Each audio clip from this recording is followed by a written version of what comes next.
Hello, Ron. I'm having a chat about Sweden and the migrant crisis with Angry Foreigner. How's it going, mate?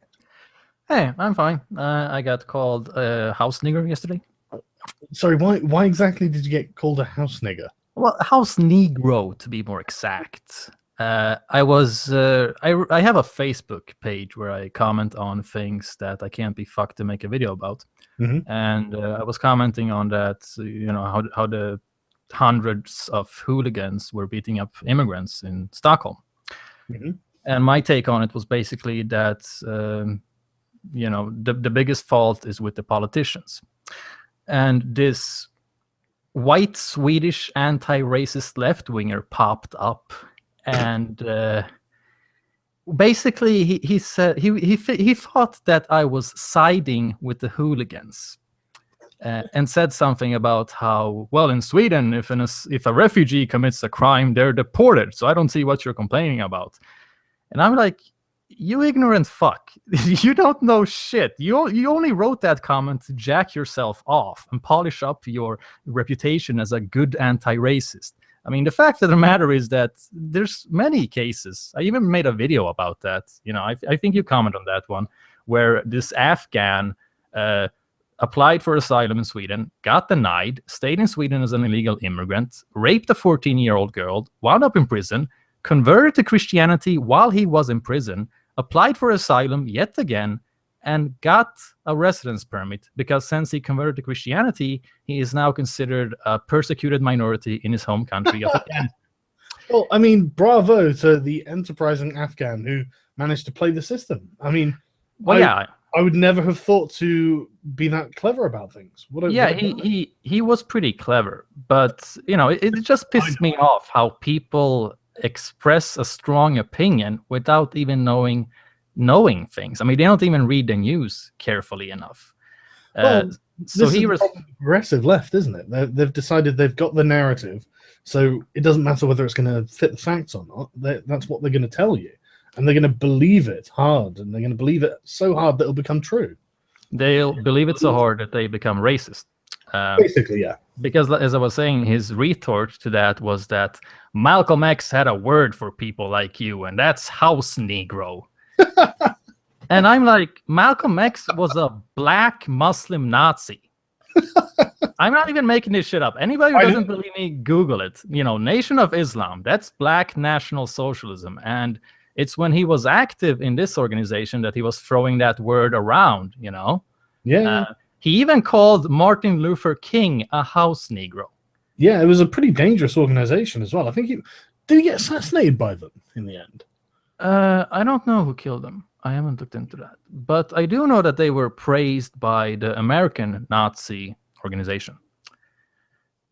They were, I mean, what was that guy's name? Rockwell or something? Head of the Nazi organization at the time. The white Nazis came to the meetings of Nation of Islam and listened and applauded and gave them a few dollars as charity. Yeah, I think I think it was Nation of Islam who killed him. I've just Googled it. Yeah. Wow. Three members of Nation of Islam were tried and found guilty for the killing. Two of them maintained their innocence, but I guess one of them didn't. He thought that it was them who were going to kill him, and then he was assassinated. So, wow, that's fucking horrible. That makes the house nigger term even worse. Yeah, exactly. But you're a house nigger. Fucking. It is amazing how they would, try to legitimize their racist bullshit by referring to Malcolm X. Yeah, the last person you really want to go to when you talk about racism. Yeah, they're basically criticizing me for being a racist while celebrating a Nazi as a civil rights advocate. Yeah, but the thing is, did you not see the thing the other day? I'm going to do a video on it where Martin Luther King, his speeches have been considered not inclusive enough, and he's been removed from certain college campuses. I'm not kidding. I'm going to do a video on it. It's the most incredible thing you've ever seen in your life. Now, Martin Luther King is not a good enough hero for black activists. That's actually, that's a joke I've seen someone pull that I thought of pulling myself, which is that if Martin Luther King was allowed today, the feminists would call him a house nigger. Yeah, They'd call him an anti-feminist. They'd call him a racist. They'd say that he's anti-black because he wants black people to be judged like everyone else. It's a crazy world we've moved into, I tell you. Okay, Yeah, so let's talk about Sweden. sure. Let's talk about rape. Yes, let's talk about rape in Sweden, specifically Sweden's rape laws. Where did you want to start with these? Well, you disagreed with some part of my video. I did. What was that? Well, I think Sweden's rape laws are remarkably similar to Norway's rape laws, and yet per capita, Norway receives half the number of rape reports than Sweden does. Yeah. So what isn't? I think it might also be sexual assault included in that. But what's your opinion on that? Well, first of all, I don't know. I'm pretty sure that Norway has taken in less immigrants than Sweden and has a lower immigrant population. They do, you're right. And I know this is going to sound racist, but I mean, the numbers are speaking for the notion that immigration increases rape. Basically, I mean, the way that... It's hard to argue against that, isn't it? Yeah, because, I mean, we have, like... I looked into it, and maybe 10% of Sweden's population are immigrant males. Mm-hmm. And from my estimations, they are responsible for half the rapes in the entire country. That is a crazy overrepresentation. You can't really deny that. And yeah, just to jump in, I mean, Sweden stopped recording the breakdown, didn't they? Yeah, I mean, these were numbers from like 96 and 2005. They stopped these statistics because they were considered uninteresting. Yeah, they're just, nobody cares. Sorry, yeah, go on, please. Yeah, well, one thing I saw, it was a comment, I believe it was on your video, which said that, and now I haven't looked into this because I tried Googling, but it's fucking hard to find out what's what here. But apparently Sweden reports rape differently in the statistics. Multiple offenses of a perpetrator against one individual is counted as multiple rapes in Sweden, but apparently not in Norway. Did you look into that? I did try to find out whether that was the case in Norway. I know that is the case in Sweden. I unfortunately couldn't find out whether that was the case in Norway. I'm happy to concede that that might indeed be responsible for some sort of inflation of the statistics in Sweden. But do you think it would be 2 for 1?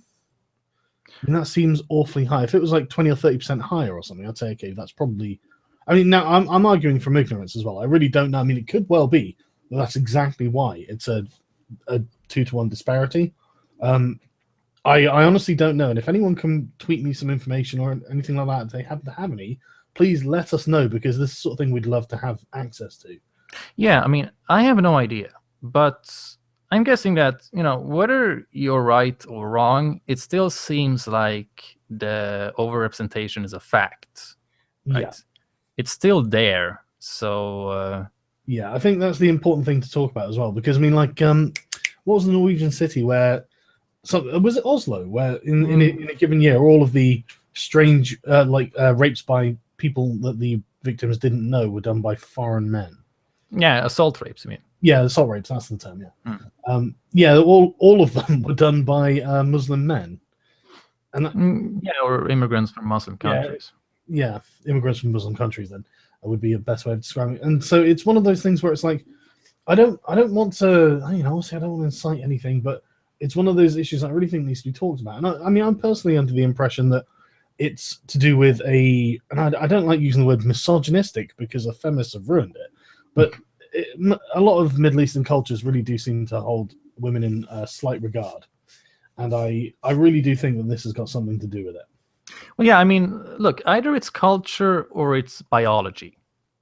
And it's pretty obvious to me which one of those is less racist, right? Yeah. I mean, are we going to talk about so-called nigger genes, or are we going to talk about cultures? Because cultures are a collection of ideas, really. That's not connected to skin color. And I think that, you know, if whites grew up in those countries, they would have the same cultural imprint. Yeah, right? I agree. They would be raised in an environment where what's considered normal is bad for women, basically.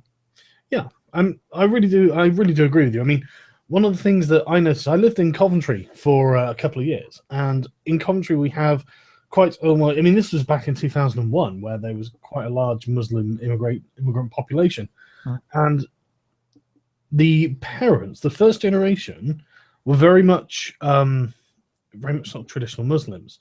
But the children that had been raised in England were very much not like traditional Muslims. In fact, honestly, I don't think that their children are going to be Muslims. You know, they call themselves Muslims, but they seemed incredibly secular to me. They seemed to be the product of English culture. You know, they sounded English, they acted English, they went drinking, they smoked, they only attended mosque when forced to by their parents. You know, they really didn't strike me as being the sort of people who really wanted to be involved with Islam at all. And so I'm more inclined to think that it's not a genetic predisposition or anything like that. And I don't see why it would be. And I don't think anyone's got any proof to support that. Yeah, well, actually, when I looked over the statistics, it showed out that the children of immigrants had a lower crime representation. Really? In all areas. I mean, we're talking both theft, rape, assault, So it seems to be the thing. I mean, and also, I mean, the research that the Crime Council of Sweden did checked for socio-economical factors. So this overrepresentation couldn't be explained by leftist rhetoric about social injustice. It couldn't be explained by talking about segregation and poverty and whatnot. What's interesting is that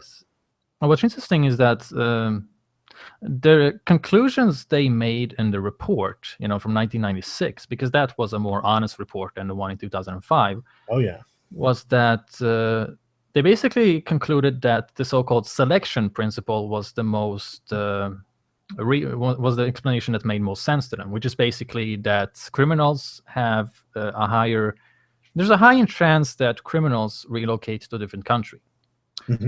And that would certainly explain why Finnish people and Danish people and Norwegian people had a higher crime representation than Swedish people. But I still think that, I mean, those other Scandinavian groups didn't have the crime representation for people from Arab countries was like 200, whereas with Scandinavian, it was like 100. What's interesting is that I've got some statistics from Germany that I think it might be worth having a look at. I'll tweet this out. Actually, I'll send you the link so you can have a look at it yourself. And what I'll do, chat, is I'll put all of the links that I'm going to use in the description at the end of the stream, so you can all read them afterwards. But yeah, so I've got these statistics from Germany, and so they've got this report that reveals migrants committed over 185,000 crimes in Germany, and I mean, for 1.2 million migrants, I mean that is a lot, but it is still a small percentage of the migrants that are committing the crimes. But it's the breakdown of the crimes that I found quite interesting. So 23,000 of them were physical injuries, 75,000 of them were robberies, and falsification of travel documents was 26,000. Sexual offences were only 1,462, of which 404, and on top of that, there were 404 cases of rape or sexual assaults. So they are considering we're talking 1 million plus migrants, that's a surprisingly low number, really. And like you said, I do think that the people more likely to travel to another country for free stuff are probably the sort of people who are more inclined to commit crimes just because they're probably not great people. Yeah, I mean, the majority of refugees now are young men. And young men are more likely to commit crime, basically. Yeah, and just to be completely clear about that, I haven't got the statistics now because I didn't think to get them up. But I have seen the breakdown for Germany, and you have the largest minority, the largest group of people are the Syrians, and they're not majority men, but the rest of the migrants from other places are majority men, and that's the reason the Young Turks can turn around and say, well, the majority of Syrian migrants aren't men, because they're not. But that is still the minority of migrants, which is the majority of them being men. So I just wanted to make that clear. Another thing is interesting that, as you said, most didn't commit crimes, and that was the same conclusion in the Swedish crime reports I went through. Because even if there was an overrepresentation, it still showed that at least 85% of all immigrants didn't commit crimes. So I don't feel like these numbers can be used for racist purposes. So it's a shame that people are such fucking pussies that they can't even talk about this, because I mean the numbers aren't really speaking in racist favors, if you ask me. Yeah, I mean it's really. I mean, I would expect in some sort of chaos like this, a great number of people who you might describe as, I don't know, delinquents, like young men with no particular roots or ties to anything, who are just like, well, we could just go over to Sweden or Germany for 6 months. We'll get a bunch of free money. We'll fuck our way across fucking Europe, and then we'll just fuck off back to Syria or wherever. We'll go back to we'll probably eventually get deported back home. I mean, it's not really a lose-lose situation for them, especially given the soft touch that Western governments are towards people of non-white persuasion. I wouldn't be surprised if for some of them it was a lark. A lark? You mean like a vacation? It's some like something that they do because they think it's going to be fun. Well, yeah, why not? I mean, they're not going to be punished. A Swedish prison is like a hotel for them, I would guess. Yeah, and at best they're going to get fucking deported back home, which is where they started from anyway. But the chances are they'll end up with a bit of free money in their pocket or something like that, Yeah. But again, I don't think that necessarily represents all of the migrants or anything like that. But I do think that you're going to end up with a certain, squeaky wheel that's going to get the grease, and I think really that is what we're looking at. And it's not. I don't want to make excuses, but like these genuinely are what the numbers are like. It's not the overwhelming majority of the migrants that do this, and I think it is important to remember that. Yeah, I feel like the problem with, as we have seen with just European media, journalists, and the police in Sweden too, is that they're suffering from a severe case of racist phobia. Mm-hmm. They're afraid of being labeled racist or of benefiting racist groups, so they don't talk about certain things, and it can have disastrous results. Like we've seen in the Rotherham rape scandal, where these immigrant gangs were systematically raping young girls, and the city council didn't want to do anything because they didn't want to risk being called racist. Yeah. Things like that create racism. Like political correctness creates racism. Yeah, and things like that also, they just create more people who are going to do what they've been caught doing and let off from doing. This is what I was trying to explain with my videos with the Rotherham thing. It doesn't really matter if there are Muslim men who are going to do this. If the British state came down on them like a sack of hammers or something, just really hard and heavy, and just boom, right, you're all in jail for God knows how long. You fucked it now. You should have thought about this. It would send a message to others to say, look, just don't do it. You're going to get in more trouble than it's worth it for doing it. So don't. But instead, taking an incredibly light and permissive touch, instead we're going to blame the young girl who you've drugged and groomed. Of course they're going to carry on doing it. Of course more people are going to do it. It's creating a privileged class that aren't going to be touched by the law. It's insane. Yeah, and it's not doing a favor to immigrants who aren't assholes. Yeah. I mean, we're basically bad. Yeah, it makes us look bad, and then we get to suffer for the limp dick policies of white politicians. Yeah, it's unfair. It's incredible. But okay, so let's talk about political correctness in the police then, because I think this is really worth going over. Sure. So, in fact, I've got a few links that I'm going to go through just quickly to give people a background, if that's all right. Sure. Because it's one of those things where. I can hardly believe it. So this is a translation from a Swedish paper, but it's very interesting. So darkened daily news, widespread sexual abuse in central Stockholm. That's a translation that I guess is supposed to mean there was kind of a media blackout. Yeah, actually, that daily news is a paper in Swedish that's called Dagens Nyheter. It's one of the big mainstream papers, and basically there was this youth festival in Stockholm It was called We Are Stockholm. Yeah. And so basically, for 2 years, the police knew that immigrant gangs were systematically sexually harassing young girls. And for 2 years, the police knew this. Eventually, it got out to Dagens Nyheter, a big media paper. But they didn't write anything about it.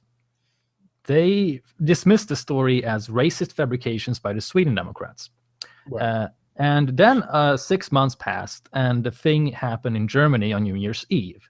Yeah. And so then the journalist at Dagens Nyheter found the story interesting again. So she got in touch with one of the eyewitnesses who had contacted her, a psychologist, and was interested in writing about it again. But he felt that something was odd. Like, why didn't she write about it to begin with? She was giving these bad excuses that didn't hold up. So he went to the alternative media. They blew the lid off this thing, and it got out. And it was so fucking disgusting because Dagens Nyheter is the newspaper who revealed that the police were keeping quiet about this shit. Right. What they didn't say is that they themselves, the paper, also kept quiet about this shit. So they were basically shitting on the police for something they themselves were doing. And according to this eyewitness, I mean, you know, when you think of a music festival, you think of drunk people. There's gonna be some ass grabbing going on, right? Yeah. It's bad, but it happens. But this was way above that. I mean, we're talking about systematic group harassments, very similar to what happened in Germany. Like he says that he saw these immigrant guys walking around in the crowd of people like fucking sharks. Like they were looking for girls, and when they found an appropriate victim, like 5 people would surround her and start inserting their hands under her clothes and touching between her legs and shit. It was systematic, organized group behavior. It wasn't like one single gross guy. Yeah. And that's what he said when he got in touch with Dagens Nyheter. And, the journalist sounded nervous when he said that, oh, well, these were all immigrants from Afghanistan. I know. What I think is important, I mean, they say exactly that here. It really is a description of the Taharush Gamir that was committed on New Year's Eve in Cologne. Since we're on the subject, I'm just going to read out an email. I'm going to stop screen sharing so I don't reveal his email address or anything like that. But so I'm just going to read out an email a chap has sent me about the term Taharush Gamir. I'm just going to read it verbatim just so you guys can hear what he said to me, and then we can talk about it. So he says, I'm writing to address the phenomenon of Taharush Gamir that you have commented on recently in your YouTube channel. Linguist and blogger Lamine Suag has recently written a blog post on the subject, which I'll link to in a minute. As you can read yourself, the term translates to something like mass or / group harassment. And it was only recently coined, the term in Egyptian Arabic media, to describe the mass harassment that happened to women during the Egyptian Revolution. So this was in 2011 that he's talking about. The Arabic term then is not a known or old term of a phenomenon. It's literally the Arabic equivalent of group harassment, which would also be the term anyone else would use to describe what happened in Egypt, which is true. It is then not some sort of rape game. The association with game seems to come from the confusingly spelled Gamir. I actually didn't think that was the case, but obviously. And that this has a long established tradition in the Arab world, or so to speak, which he obviously says it doesn't. So it's interesting to note that basically this is a new phenomenon that has occurred.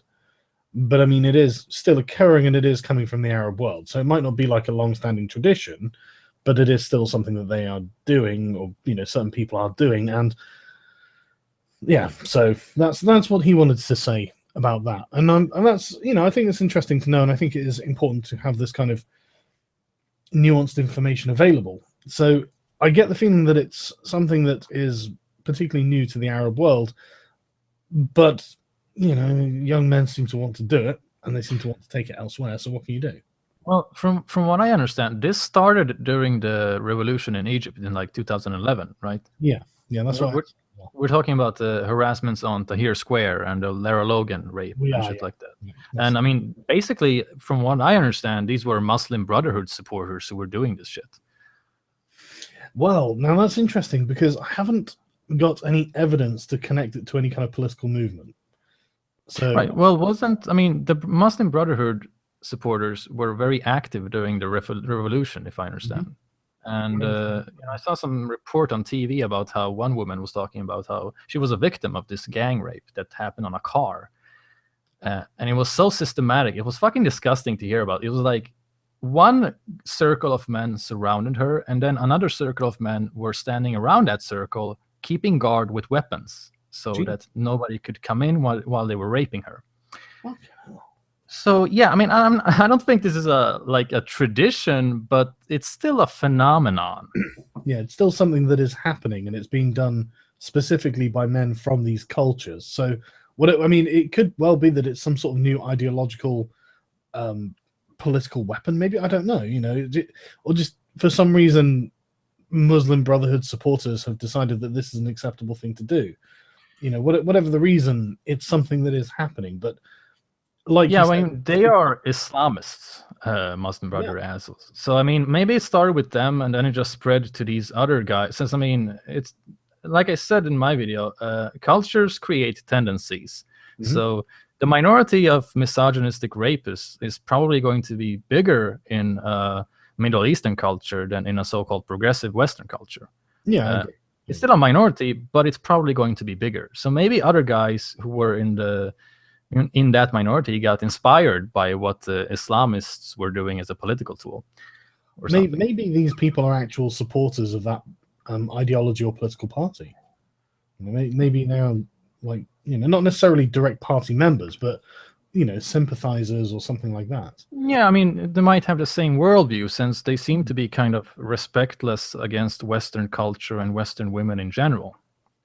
Yeah, they really, not just disdainful. That's what really bothered me about one of the things that really bothered me about the clone tax was when the police just couldn't keep hold of so many people that they'd arrested, and so they released a bunch of them, and they were yelling things like, you can't arrest me, Merkel invited me, and then they started spitting on the cop cards and stuff like that.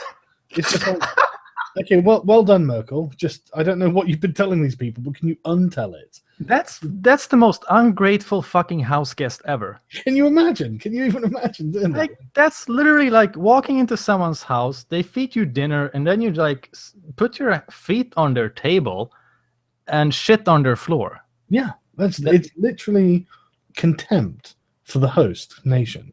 Yeah, that's horrible. Yeah, it is, and I've seen a bunch of clips from Memory TV, which is something I recommend people keep track of Islamist preachers out in the Middle East preaching how Europe has become weak and they need to get people to go over there and breed with their women specifically. Now, I mean, I'm not saying that these guys aren't anything other than crazy street preachers, but crazy street preachers still find a following, even if it's a tiny minority of people, Yeah, absolutely. You should not underestimate the power of religion, no matter what the fuck the religion is, really. Yeah, I agree. Fundamentalists, there are fundamentalists in every religion, in every culture. So, it's one of those things that you've got to accept. Okay, so I've got here. I'll share again.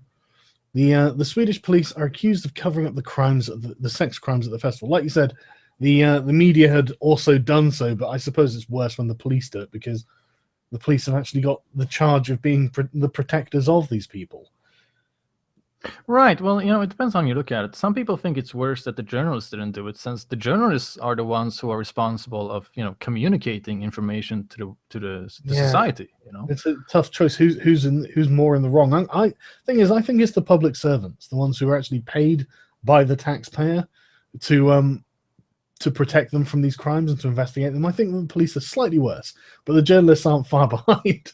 Well, the police, I can sort of see where the police is coming from, because one reason they didn't want to say anything is because they wanted to avoid a media storm where they are labeled as racist, because that's what Swedish media does. It has these hate campaigns against the police whenever they do something politically incorrect, and the police every country now these days. Yeah, and the police officer said in an interview with alternative media that it's very hard to keep doing your job when the media just wants to take everything you do and spin it the wrong way. It takes a lot of energy and resources from us. But at the same time, you know, I don't think anybody's innocent here. I think both are equally bad. You know, especially the media, because, you know, the police fucked up, but the media is acting like they never did what the police did. Like, the media has been open about immigration-related crime like forever. They haven't. I mean, my fucking videos have been about how they haven't. Yeah, no, So- I don't worry. This is actually something I think is really worth discussing, because the term that for that in English is a conspiracy of silence. It's not an actual conspiracy. It's just where everyone agrees to not talk about something. You know, it's either just it's socially unpopular, or it's, you know, awkward, or whatever. For whatever reason, everyone just decides they're not going to discuss it. And there is most definitely conspiracy of silence surrounding migrant crimes, you know, and like Muslim crimes or immigrant crimes, whatever you want to call it. I mean, like you said, with Rotherham, we have exactly that. With the Cologne attacks in Germany, we had exactly that. If it wasn't for social media, we wouldn't even know about this. The police decided to file the report saying, you know, nothing happened, everything was a peaceful night. And with this festival in Stockholm, we've got exactly the same thing, where it's just convenient and politically expedient to not talk about it. It's better to deny it than it is to expose it. Yeah, I mean, the thing of it is, like I said earlier, racist phobia. Basically, it can be summarized into one single word. The reason they didn't say anything, according to the police chief, was that they were afraid it would benefit so-called xenophobic groups. And by that, they didn't just mean the Sweden Democrats, but other constellations as well. Yeah.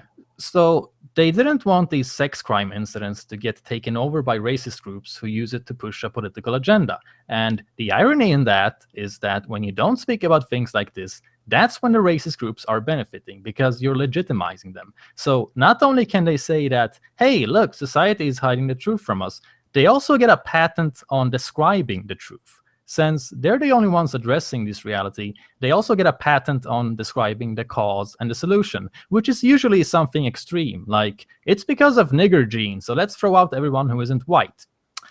No, and just to add to that as well, it's doing a complete disservice to themselves. It discredits them by, you know, when it is exposed now that, you know, multiple different countries, multiple different sets of authorities have decided to cover up or just pretend something has not happened.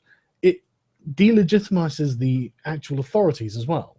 You know, Yeah. it pushes. I mean, like the karate or jiu-jitsu guy or whoever it was, the bodyguard who was basically beating up all these Muslim guys to protect these women. He literally said it sounded like far-right propaganda, but here it was all true. And it's like, it only sounds like far-right propaganda because the mainstream media isn't prepared to talk about it.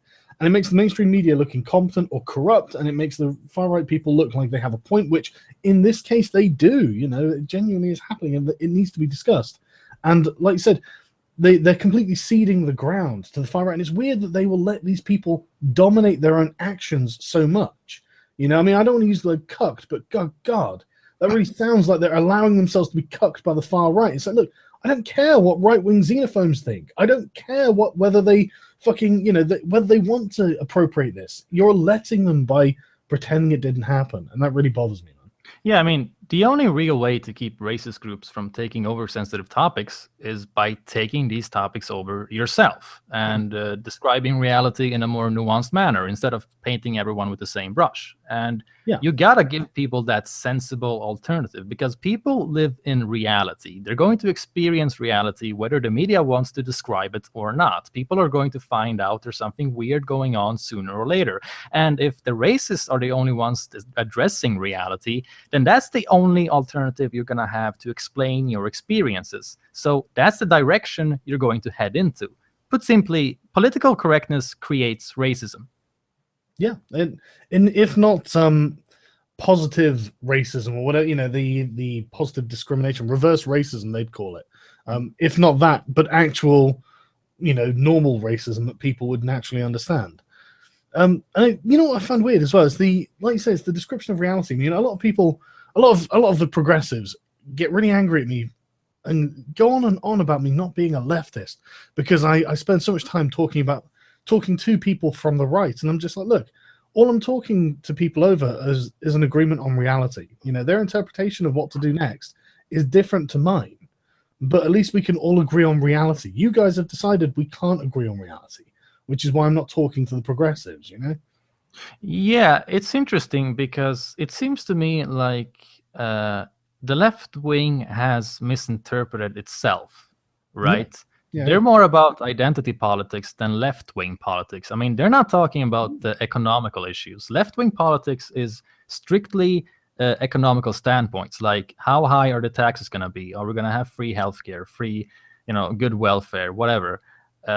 Things like multiculturalism and political correctness aren't even left-wing politics. That's social issues for oversensitive faggots.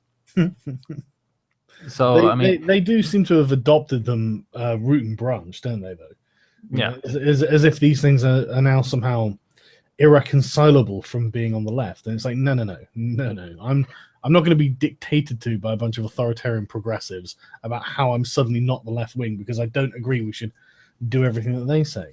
Well, I mean, they don't get that multiculturalism strives against the ideals they claim to stand for.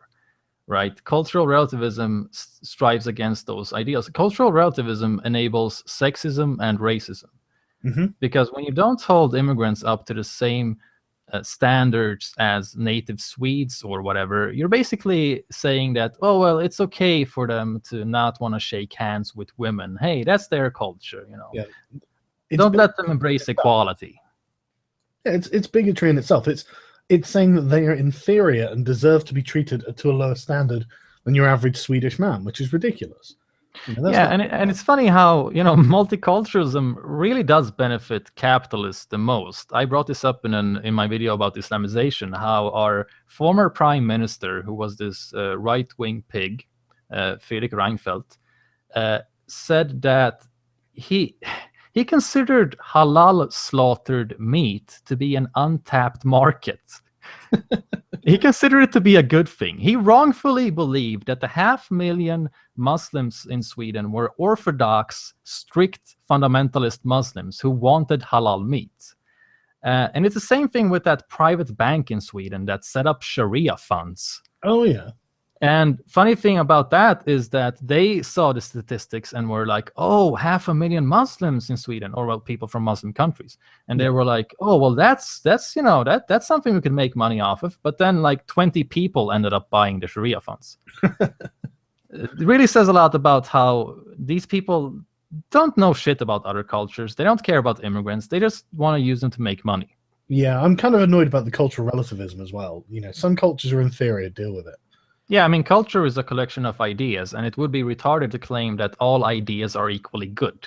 Yeah, some ideas are very bad and are obviously bad.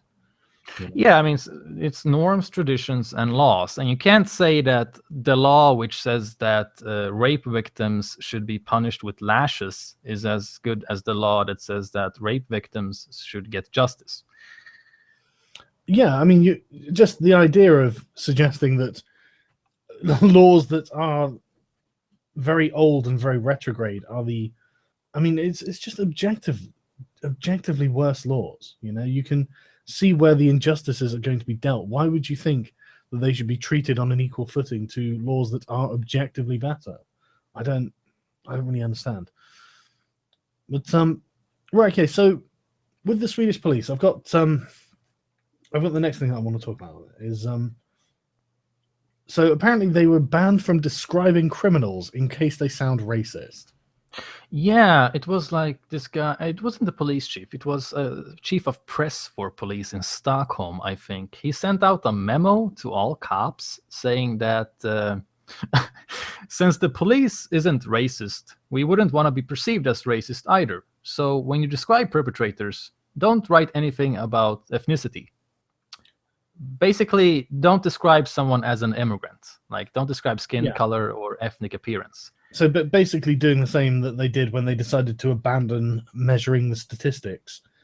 Yeah, but I mean, it's been like this since at least 10 years back. Yeah. This isn't anything new, actually. And I don't. Did you hear about the code 291? No, I don't know about that. Okay, well, that's even worse. The general public basically has been kept in the dark about what's going on in the thousands of different asylum houses in Sweden, because the National operative department within the police decided that all information related to the stream of refugees is going to be kept secret. And their document, which has been leaked by the media, literally said that every case where the suspect is a migrant has to be marked with a special code. So they created this special code 291, and it's basically used to categorize whenever the police had to drive out to refugee houses and deal with crimes.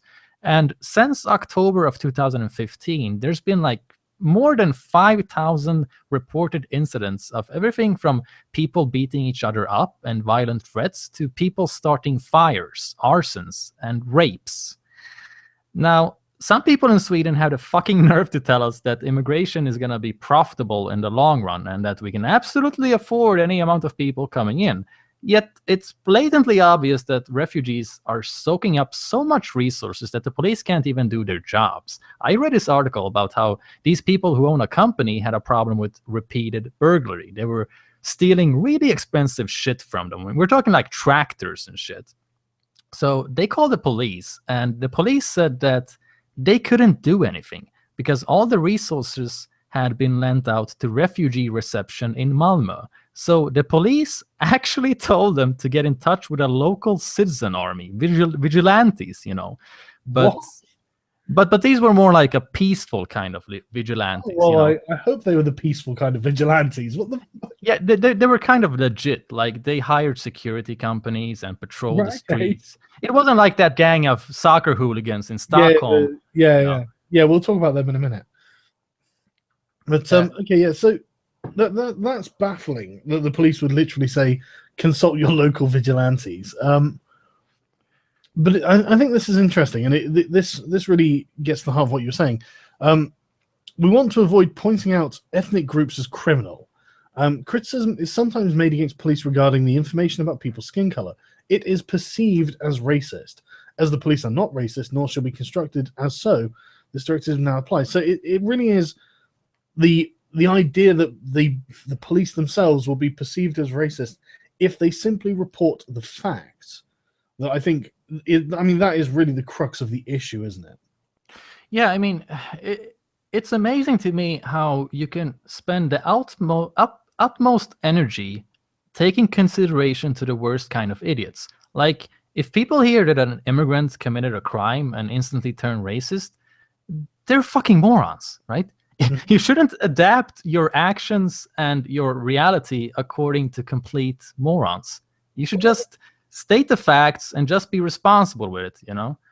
Yeah, I mean that's my problem with the far right might get hold of this and use it as racist propaganda. It's like, look, it doesn't matter what you say or do, they're going to do whatever comes out, they're going to use as racist propaganda.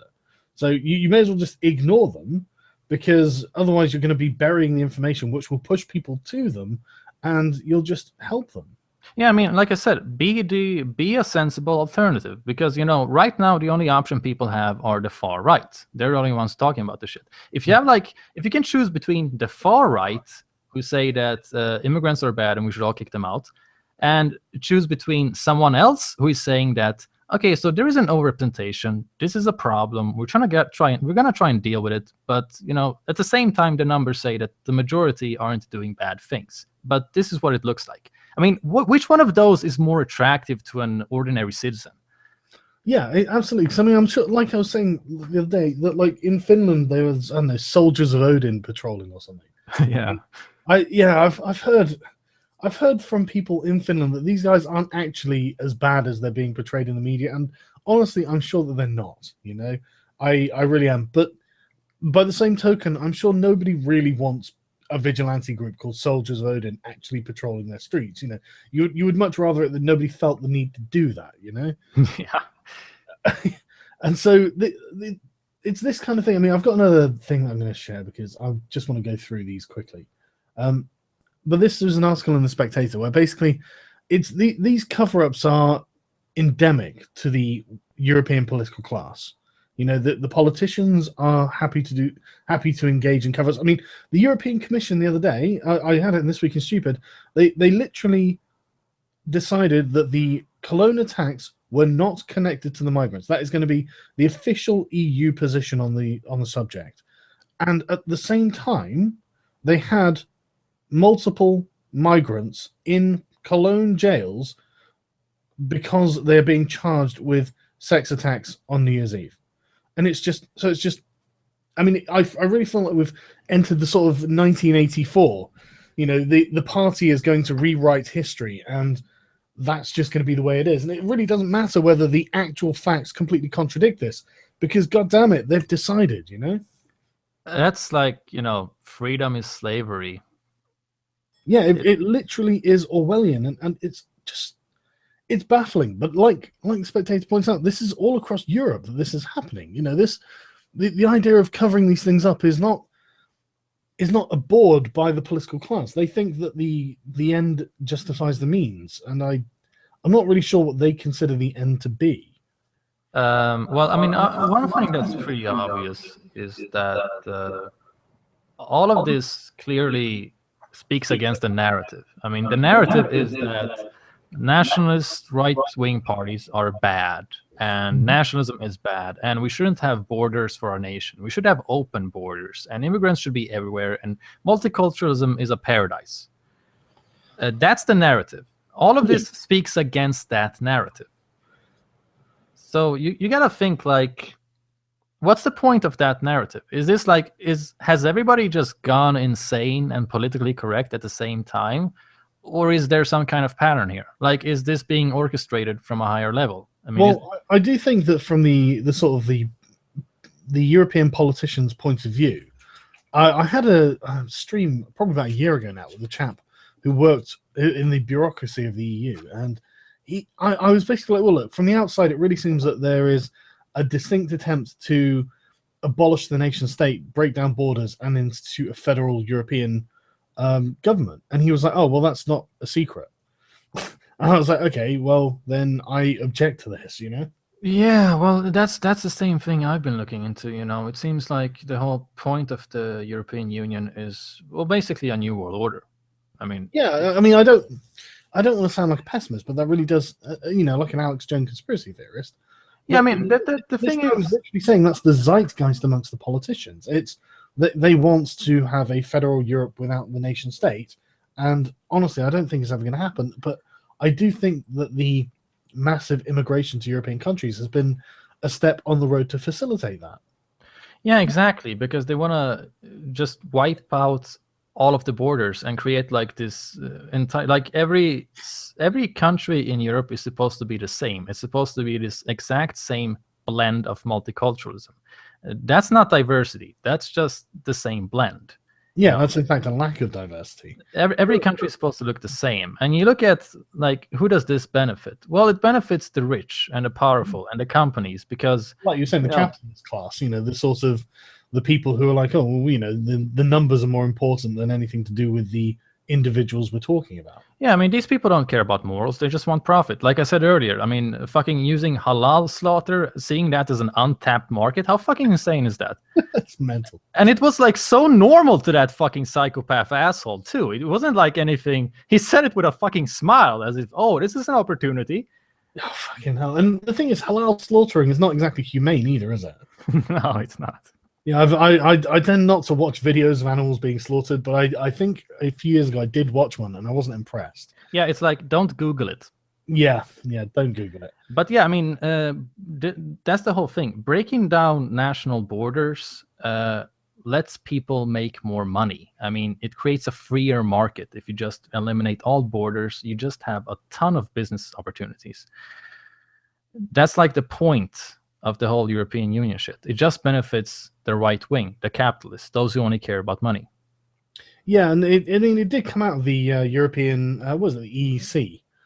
God, this is when I was quite young, but it was basically a free trade zone that has become an increasingly, well, more federalized and on the road to becoming an actual state. It's got its own flag. It's got trying to get its own internal borderless zone in the Schengen area and stuff like this.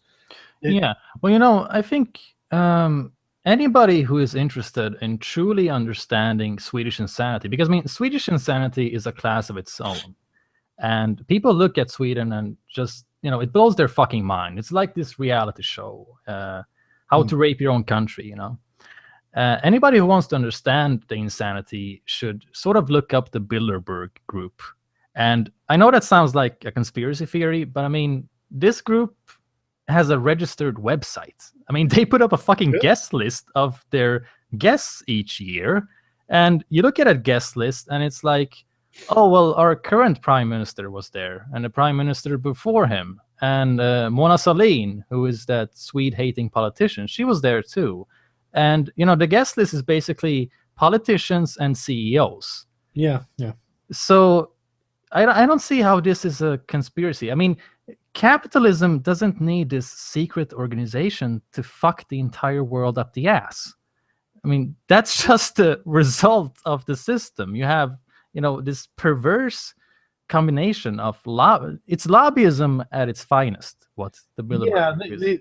I think it really for me, when Bush was in power after 9/11, and you saw the neocons, who were almost all universally businessmen, controlling basically the Bush presidency from behind the scenes. It wasn't even really from behind the scenes. You know, it was kind of like just, everyone knew that fucking Cheney, you know, he was the CEO or something of Halliburton. So Halliburton was providing the military with food, or I don't know, whatever it was providing the military with.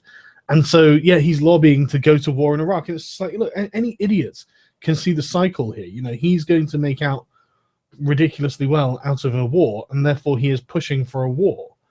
You know, it's the kind of, I don't know, the corporatization of government. I mean, it's like, you know, for example, one key player in the Bilderberg group is Rockefeller. And in his autobiography, memoirs, he literally says something just blatantly out loud in the style of, some have accused us of being part of this organization that wants to create a new world order, so to speak. If that's the charge, then I'm guilty and proud of it. Yeah, he calls himself an internationalist. I ordered his David Rockefeller's memoirs. I ordered them off Amazon because I had found, someone had sent me like the photocopied page.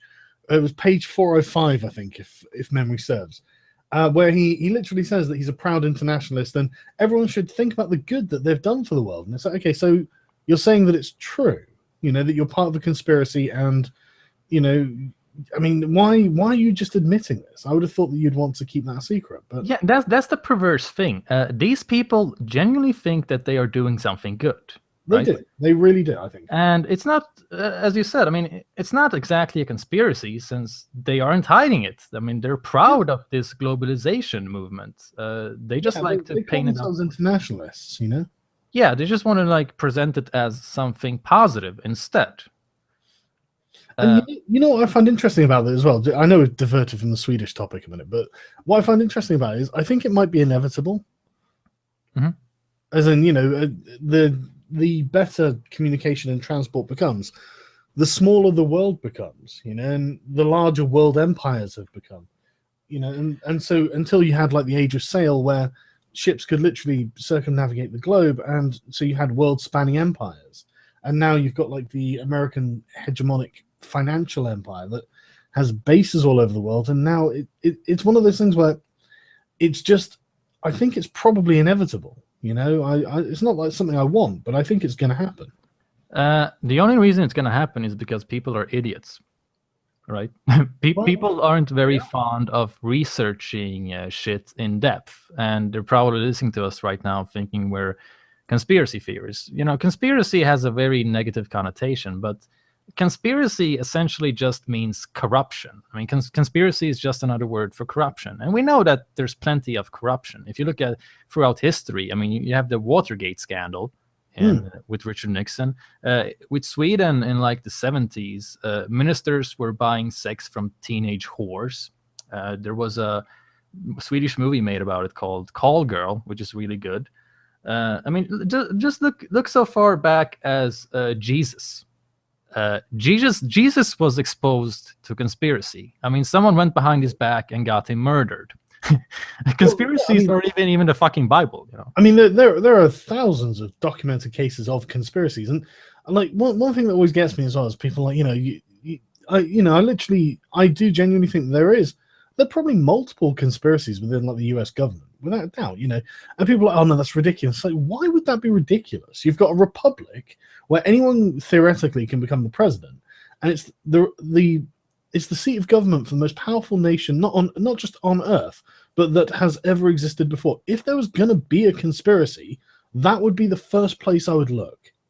Yeah, and like I said, conspiracy is just another word for corruption. We know that there is corruption. We know that people can get greedy and that power can get intoxicating, and that, you know, people in power. I heard about this study that was made. I haven't looked into it really deeper myself, but it showed that power can become intoxicating and addictive, like a drug. Mm-hmm. And, you know, there's this cliche that power corrupts people, but I think that's a cliche for a reason, you know. Of course, you know, it's... You get a lot of power and you're going to feel like a god, and you're not going to want to give that up. Exactly. It's a test of character. And the thing about power is that it's forever, it's never stationary. You're either gaining power or you're losing power, but you're never just floating at the same level. And so there's a natural tendency for people with power to try and accumulate more power. I mean, it's even, you know, back from antiquity, like one of the ways that Plutarch describes Pyrrhus is just the innate disease of princes, which is the desire for greater power. And it's the same with anyone who has any kind of power. You want more. It's useful to have power. It's bad not to have power. So why wouldn't you? Yeah, it seems like the natural evolution or, you know, situation of power. Yeah. So I mean, if you look at the Bilderberg Group and you look at their guest list, and it's like, okay, this is the most powerful and richest people in the world.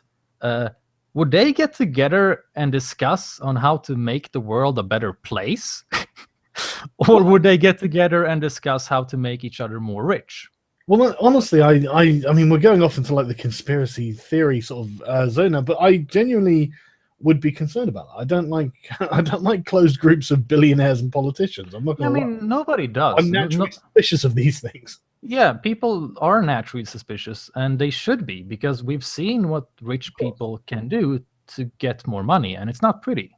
Yeah, and one thing that really bothers me is, you know, if you ask a person, okay, well, you know, your average businessman, or like not necessarily businessman, but your average politician, you know, how do you know when they're lying? Oh, their mouth's moving, you know, the sort of, you know, global fat cats, you know, oil well fucking Wall Street traders. Would you trust them with money? You'd be like, no, of course I wouldn't trust them with money. Okay, so if we get a room full of these people together, oh no, there's no conspiracy going on. That's crazy talk. That's insane. It's like, why would that be insane? We all agree that these people individually are probably really fucking corrupt. Why wouldn't we think that they would get together and be even more corrupt? Do you think that they're keeping each other on the straight and narrow, for God's sake? Yeah, I mean, we already had an example in America of how private banks used people's money to fuck them over. I mean, they had their life savings, and they ate them up to make themselves more rich, right? Yeah, absolutely. And the 2008 financial crash is exactly that. And so it's one of these things that I can't understand why, you know, people are so suddenly, they have so much faith in the political and business class when it comes to, like, trusting. And the thing is, I do wonder if it comes from a position of fear, where they're just like, no, the alternative is terrifying and I'd have to do something. So I may as well just ridicule any idea that these people could be conspiring, because that's the safer bet in the long run. You know? Yeah, I mean, it's comfortable. Yeah, it's comfortable. Yeah, it's really comfortable to think that, oh, I don't have any responsibility for the world. I'm not gonna do anything. The world is just fine. Everything is just fine. The people in charge are going to carry on as it is, and it'll be okay. They care about me, even though they clearly fuck people over all the time. I mean, Sweden is a great example of that. I mean, we treat. I did a video recently on how Sweden treats senior citizens. It's fucking horrible, man. I mean, the amount of poor senior citizens in Sweden has doubled since 2006, I believe. Really? Yeah, and you know what the Social Democrats did, which was just amazing to me. Are they the right-wing ones? No, Social Democrats are the left-wing party. Right. What's the name of the right-wing party? The right-wing parties are the Moderate Party. They're the biggest one. The People Party. The Moderate Party. Oh yeah, well, right-wing. Yeah, well, they're like center-right. Yeah, I know. I'm joking. And the Christian Democrats. That's it. The Christian Democrats. They're the ones I was thinking of. But yeah, I mean, the Social Democrats are this basically, I mean, socialist democracy. They're like moderate left wingers, and they were basically bragging about how, hey, look what we did. We lowered taxes for senior citizens. We're gonna give them a more safe everyday life. What they didn't say is that they made home care more expensive, which punishes those who are the absolute poorest, the absolute sickest, and women. Mm-hmm. So after their proposal went through, a lot of senior citizens actually got less money than they already have. They fucked over the old people of Sweden. Honestly, we've got a lot of the same sort of problems here with the Conservatives. The Conservatives really do seem to have been engaging in class warfare over the last few years. You've got things like the bedroom tax, where they decided that what they were going to do is, if you were on benefits, and it could be that you were disabled and couldn't work, but if you had a spare bedroom in your house, they would basically force you to move into a smaller house, so it would cost them less, which has led to, I mean, there were some really disgusting examples of people with like extremely bad cases of things like cerebral palsy, who, you know, that the room that they had was a necessary room for their carers and whatnot. So they're forced to, I don't know, in one example, bathe in the living room of their brother's house or something. You know, just this adult with cerebral palsy bathing in a paddling pool in the middle of the room. It was the most horrible thing to see, and it's just like, you know, and honestly, it's been really, really horrible here. But yeah, I mean, we had a similar thing. There was this report that went on TV recently where basically children in Sweden are protected by law. They need, of course, they need to have like they have a minimum of standards, acceptable living standards, right? Senior citizens aren't protected by law. They don't need to have good living standards, just decent. Meaning that if you have a fucking toilet in your living room, that's decent. Like, that works. You don't need to have it better. And the report also showed that more and more old folks' homes are shutting down. So old people basically have to fend for themselves. I mean, they're basically lucky if they have a family that can take care of them. If they're like sick or can't walk anywhere, they're fucked. And this is happening in the fucking country that has one of the highest taxes in the world. I just can't buy the notion that our politicians want the people well. I think they're basically businessmen who are trying to raise themselves up, right? Yeah, I've come to the conclusion. I came to this conclusion a long time ago, but politicians really do not care about the constituents. Anyone who tells you any different is lying. They're an apologist. Yeah, I mean, what I've seen from Sweden is that politicians are basically using the parliament as a business, not a service to society. Like, nobody has an incentive to care about society in the long run. They get elected to sit 4 years, maybe 8 if they're lucky. And after that, they get a fat severance paycheck for like 1 or 2 million, meaning that they get paid 100,000 a month for an entire year just because they fucked over the country. And after that, they can live off their resume as a politician. Like that asshole former prime minister, you know, the one who wanted halal slaughter, he's making a fortune as an advisor and lecturer now. Yeah, and that's what our politicians do. A lot of the Conservatives, either they like retire to advisory positions on the boards of international companies that they helped out during their tenure, or they speaking tours and become Middle East peace envoys like fucking Tony Blair. The irony, you know, just... Yeah, I mean, it's so fucking transparent. Like, for example, our current prime minister from the Social Democrats gave people top jobs just because they've been active in the same party. For example, our current national police chief hasn't worked a day in the police force, but he did work as a secretary of state for the Social Democrats at one point. You know, so it's sort of cronyism then.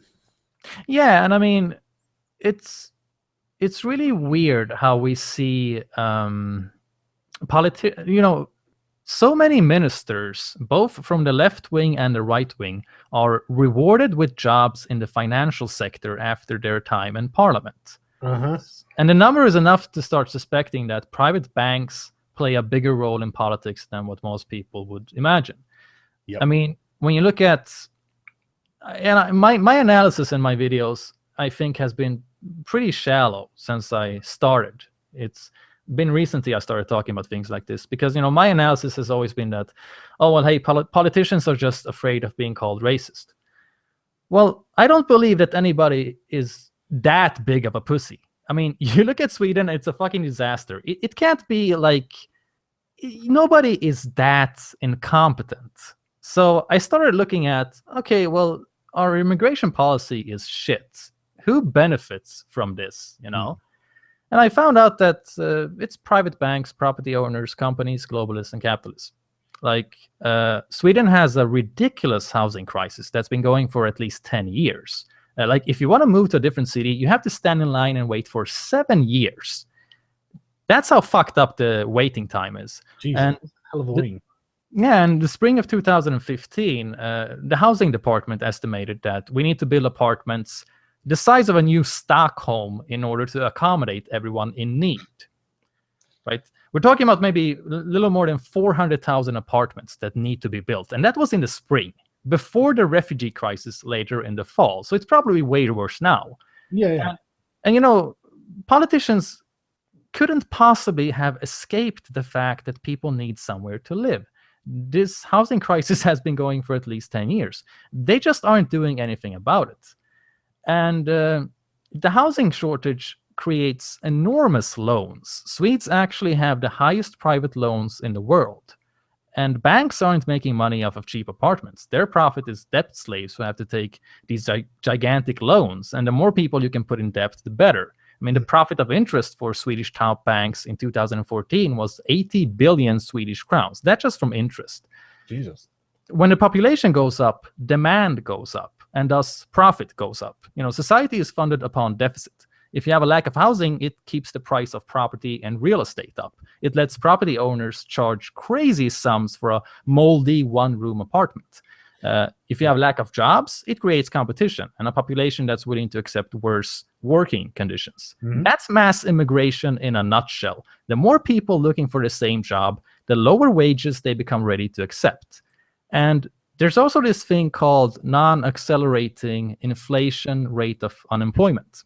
Both the Social Democrats and right-wing parties accept an economical formula for society, which means that hundreds of thousands of people need to be unemployed in order for inflation to stay down. I think the number is like around 7% unemployment. So they actually want to keep unemployment at that level. So if you can import people are going to be unemployed for at least 7 years, since that's the average amount of time before an immigrant gets a job in Sweden, really? That's actually just great for the economy. Jesus Christ, So I agree with you that it probably is a confluence of incentives that is causing this. I think the political class, as you say, are kind of in it for themselves. They're looking at the numbers, and if you bring in loads of migrants, then it improves their numbers, despite damaging the conditions for the average individual on the ground living with the situation. Yeah, this is actually similar to what Naomi Klein was talking about with disaster capitalism. Basically, how people benefit from horrible shit. You need to. Money runs the world, right? So you need to look at who's benefiting from this, and that's when you can put the dots together. And I think that's very important to do because. We can talk about the social aspect, which is, preserving your reputation and not having people believe that you are racist. I mean, that's one explanation that's worth talking about. But we also got to talk about the system, the economical system, which basically fuels these type of things. And I think one important way out of this problem that we're seeing in Sweden with all this fucking insanity is more direct democracy, right? More like the political system is bullshit in its very foundation. What we have in Sweden is representative democracy. You basically have a bunch of political parties and you vote for representatives who can voice your opinion in parliament. The only thing is that 7 of the parties basically have the exact same opinions. They all support multiculturalism, cultural relativism, mass immigration. The only one who don't are Sweden Democrats, who were Nazis 20 years ago. What kind of fucking democracy is that? Like, you're not even voting for your own opinions. You're voting for a group that has opinions, and you might agree with some of those opinions, some you disagree with. But it's good enough. I mean, most people settle with a political party representing them to 60 or 40%. Yeah. But the other maybe 60, 40% is opinions that you either don't care about or directly disagree with. Well, this is the problem with party democracy, isn't it? I mean, America is the poster child for why party democracy is a bad thing. You've got 2 monolithic parties, and by and large, until this coming election, they've thought almost exactly like cliched positions, and they've got the bundle of issues that the Democrats care about, the bundle of issues that the Republicans care about, and now you've got someone like Donald Trump who is just kicking the doors in, just giving people, there is so much popular sentiment behind Donald Trump the mainstream parties could never have represented. And I mean, I suppose it's good that we're in a political system where that can happen without violence in the streets. It's normally to get to this point, we'd be talking about armed insurrection. But because democracy is surprisingly flexible and provides people a peaceful way of enacting change, we're lucky that we're actually seeing that. I think it's I really am interested in carrying on this line of conversation, but I build this as talking about the migrant crisis in Sweden. So maybe we should talk more about the on-the-ground issues. Sure. So I hate to do that because I was genuinely... Can I just say one thing? Yeah, sure. Well, my suggestion is that we need more referendums. Like, I see, it's very easy to complain about society, but I rarely see people coming up with suggestions to get, to solve the problem. I think more referendums would solve the problem. I think we need to focus more on the core issue. Like, for example, it's very easy to, a fundamental problem with today's politics is that, the Sweden Democrats can come with this great idea, like, let's do this. But all the other parties are going to say that, oh, well, hey, no, that's your idea. You're the Sweden Democrats. You're a racist. We cannot legitimize you. So we fuck your proposal, even if it's good. Yeah. The left wing does that with the right wing, and the right wing does that with the left wing. It's all about, pack mentality. Yeah, really. It's tribalism. Yeah, it's tribalism. So what we need to do is focus on the issue at hand and just remove the groups, remove the parties, and just have, let people just agree on what they agree on with that particular issue. Like, for instance, 56% or 58% of the Swedish population want to decrease immigration. If we had a referendum about the immigration policy, so many problems would be solved. No less the Sweden Democrats. They would lose all their power. They wouldn't be alluring anymore. I'm actually very, very interested in a sort of post-party democracy. I'm much more interested. I was talking about this a while ago, but I am very interested in the idea that just basically, I mean, political parties were a necessity for a primitive democracy where you didn't have particularly high methods, advanced methods of communication. So you needed to elect a political party that would be able to, do the job for you. But right. Well, the system is old as fuck. Now that we're living in the internet age, we don't need to do that. We can elect specific people to do specific jobs through popular referendum using the internet. We genuinely have the technology now. Yeah, I mean, democracy as we have it now is old as fuck. It's basically outdated. Yeah, absolutely. We need to evolve to something more. I mean, I think people. I mean, the average person has a pretty laid back view to most things. They're not social justice warriors, and they're not these corrupt politicians. They're just a person who wants to have a chill life. Yeah. So it wouldn't be so fucking complex. I mean, most people in Sweden support the notion of assimilation. They think that immigrants should adapt to Sweden and not the other way around. Of course. So many problems would be solved if we just let people do the talking instead of politicians. Because the politicians, just are not gonna care about the people. I mean, the politicians don't even live in the same reality as the people. They don't live in these ordinary houses in the ghettos or whatever. They live in these segregated, apartheid, rich white neighborhoods where they can literally destroy the entire country and it wouldn't affect their neighborhood. Yeah, I was kind of annoyed about Jeremy Corbyn saying, "Oh, we should let all of the Calais migrants across." I was like, "Really, Jeremy? Where are they going to live? Where do you live? You know, where do you live, Jeremy? Is it going to be the nice white neighborhood that you live in? It's not, is it? You know, you're probably not going to have to see any of these migrants, so it's very easy to say, "Oh, bring all the migrants over." Okay, so getting back to the "they don't care" aspect, I found it very interesting after the summer attacks that were covered over, that the police came out and said that, oh well, actually, we take this very seriously and we're going to investigate ourselves. I don't know what the result of that is. I assume that the investigation is ongoing, but it's one of those things that I don't really have a huge amount of faith in them really coming back with an honest answer. What do you think? Well, that's like letting Hitler investigate the Holocaust. Yeah. It's like, oh, well, nothing bad happened. Yeah. I mean, like with the police in Cologne, it seems that they're genuinely willing to let these things go. So I can't help but think that they're probably going to investigate, get the minimum they think they can get away with, and then just sweep it under the rug. Yeah, of course. I mean, you look at the police. I mean, I want to respect the police. I think the police are good, but at the same time, you gotta acknowledge the aspect of corruption. I mean, in the police, there is this group culture. There's this group mentality that, hey, we stick up for each other, you know. And it can actually take really ugly turns sometimes, like the police basically covering up each other's crimes. Yeah. You know, you just ask any person living in the ghetto. I mean, they've probably seen some bad shit. Like I had one guy I'm talking with who's doing a comic with me said that when he was a kid, he saw his buddy got his ass kicked by the police, basically.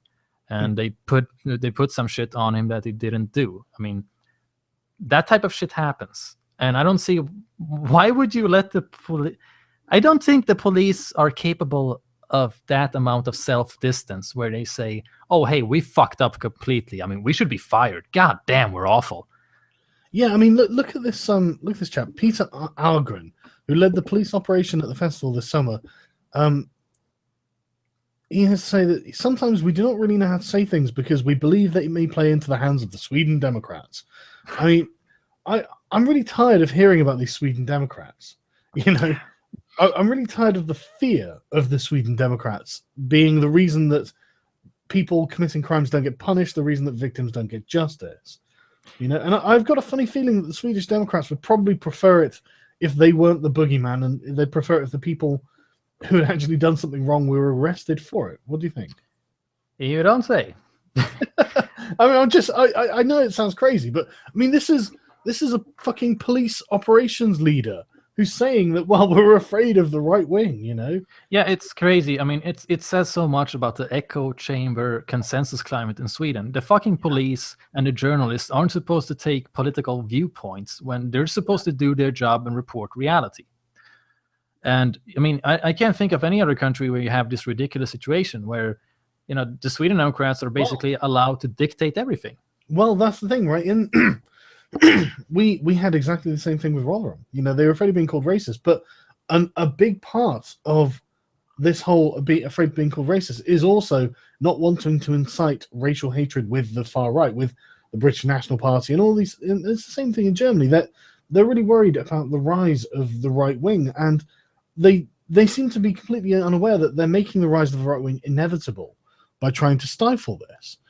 Like, yeah, it's a good example of how you can go into a situation and have the absolute best intentions and just create a complete fucking disaster.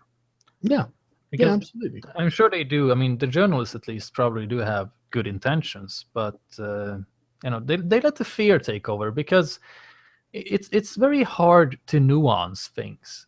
People aren't used to nuancing things, and I mean, they essentially have a low view of people. I mean, I have a low view of people as well. I fucking hate people. Most people are idiots, but I'm still gonna adhere to the principle that I believe in reason, and I believe that the truth will prevail in the long run. Mm-hmm. I believe in man's capability of reason. Now, that man often doesn't take advantage of that capability is a different matter, but I still believe in that capability, and that's what I'm going to act according to. And I think it's worked out for me thus far. So the article I've got up on the screen is Sweden likely to deport half of last year's asylum seekers. Between 60 and 80,000 people are likely to leave. What do you think of this as someone from the inside? That's pretty fucking hilarious. Why? Is it unlikely? Because it doesn't mean anything. This is a highly cosmetic decision. On paper, it looks like the government finally took some responsibility. But what's going to happen in practice is nothing. These people are either going to go illegal or travel back to Sweden. And they have every reason to go illegal, since you get free dental and free healthcare even as an illegal immigrant. And if you take, for example, all those gypsy beggars in Sweden, they're doing fine. I mean, they're being treated better than Swedish homeless people. A lot of the homeless shelters available are only taking in immigrants, which is actually one of the reasons why the Sweden Democrats started this project in Stockholm, which focuses on homeless Swedes, because nobody else gives a fuck about homeless Swedes. But, it's so funny because I read an article in December, just a few months ago, right? It was written by a former migration worker who said that Sweden isn't capable of deporting people. There is no functional system in place. He talked about how about 40% of asylum seekers from 2013 to 2015 were deported to a different country in the European Union. Mm-hmm. But a lot of them would show up in Sweden again just a few days later, applying for asylum yet again, since they have the right to do that. So in order to deport the person again, a new complex bureaucratic process would be initiated that takes approximately 6 months and costs a shitload. There were cases where the police would put people on a charter flight to forcibly deport them, and all that happened was that the migrant brought a cheap train ticket and went back to Sweden just a few days after. That's extremely expensive for Swedish society. And put simply, if you're told that you didn't get asylum and that you're going to be deported, you're only going to have to leave if you actually want to. And the Swedish system has no power over you. Well, it does say here that apparently last year, 3,000 people were forcibly deported. But I mean, that's a tiny number considering the actual number of immigrants. That is a tiny number, and I do wonder what happened with those people. Did they stay deported or did they come back? Well, that's the question, isn't it? I've got no doubt that a good deal of them, especially, 10,000 went voluntarily, which again is not a big number, but 3,000 were deported forcibly. But they, like you said, they probably just came back. Yeah, I mean, one thing that's so hilarious is that Sweden got like 160,000 migrants seeking asylum 2015, right? Mm-hmm. So half of these they decided to deport. Now, all this time, the media has been referring to these asylum seekers as refugees. If half of them were denied asylum, they're clearly not considered refugees. Yeah. The language games have been annoying, to say the least. Most of them are not refugees. The overwhelming majority of these people are migrants. They're not refugees. Basically, they're illegal immigrants as well. Yeah, I mean, I have no faith in the Swedish government whatsoever. I mean, six months ago, every party in parliament, except for the Sweden Democrats, were talking about how Sweden doesn't have any borders. It can accept everyone. We have so much money. Then you fast forward 6 months later, and suddenly everybody is a Sweden Democrat. They just ripped the Sweden Democrats off completely.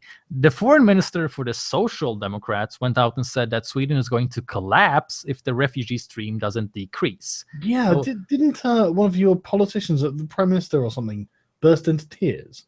Oh, yeah, that was the head of the Green Party. The Green Party and the Social Democrats basically have been ruling together. And the Green Party are basically feminist stereotype hippies. They have no fucking clue on reality whatsoever, which she really proved with her appearance. She started crying when they announced that they can't take in an unlimited amount of refugees.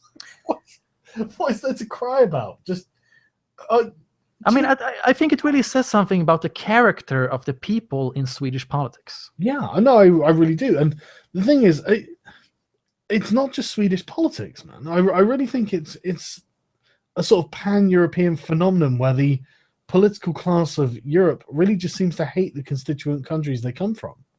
You know, I mean, there's this little clip of Merkel being handed a German flag and then shaking her head and passing it away. And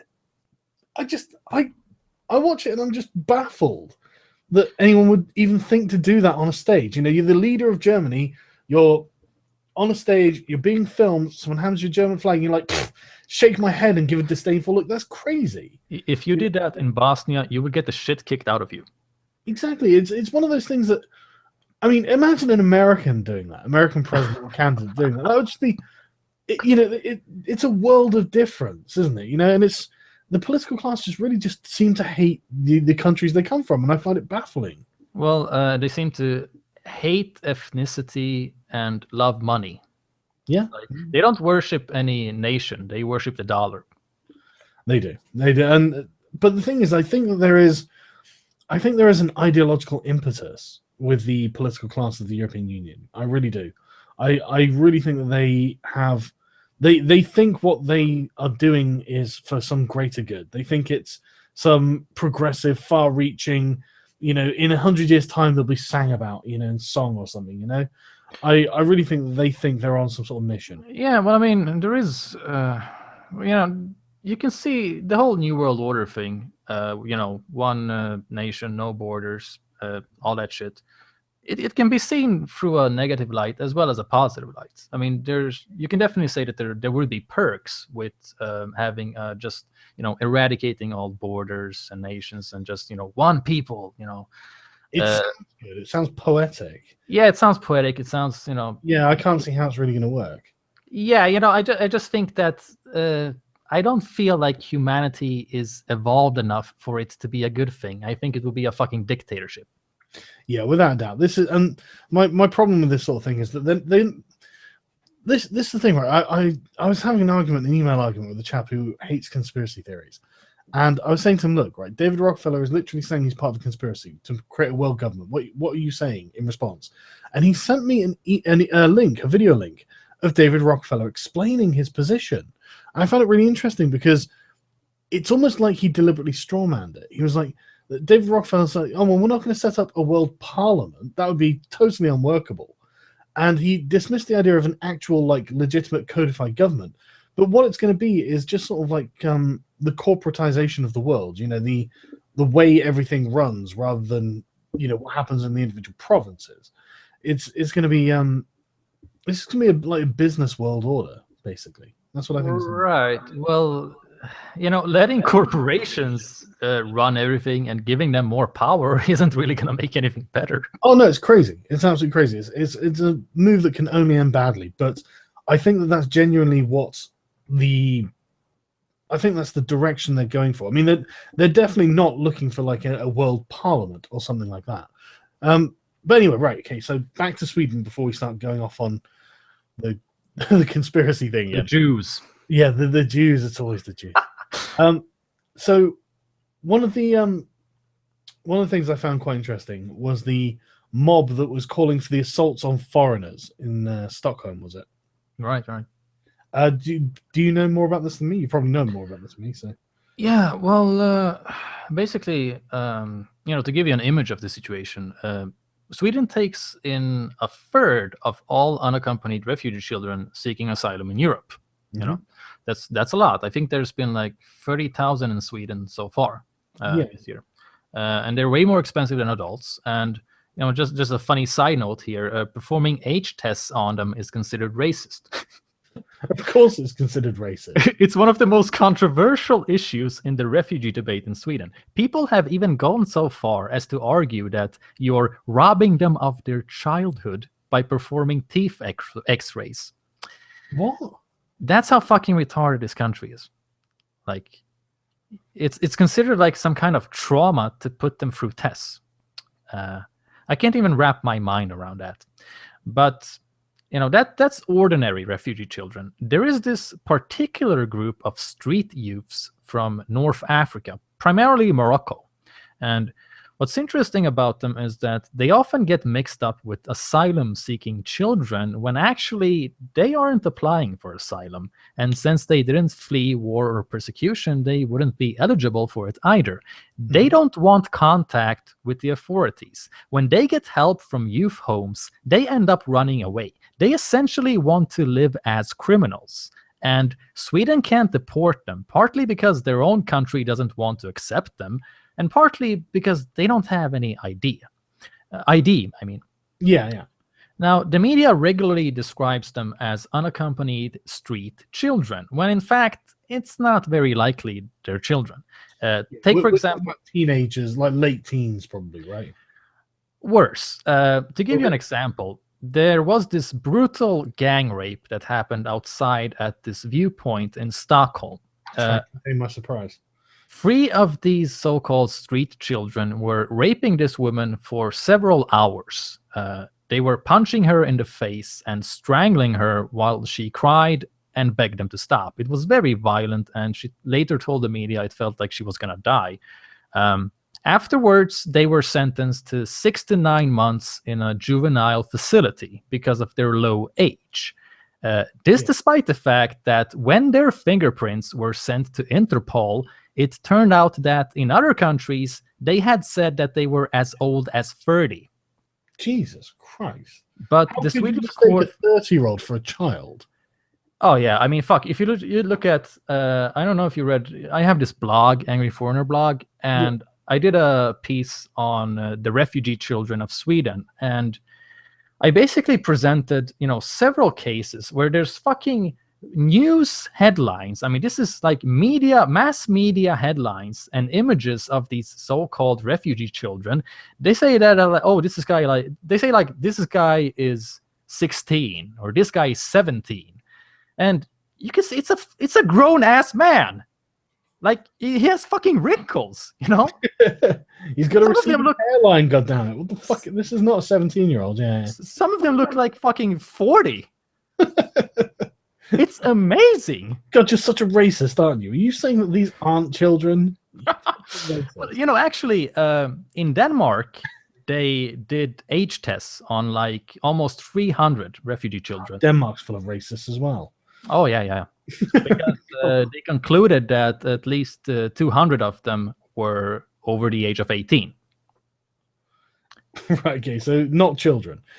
Yeah, I mean, basically 2/3 were adults lying about their age. And in Norway, they found that 9 out of 10 were lying about their age.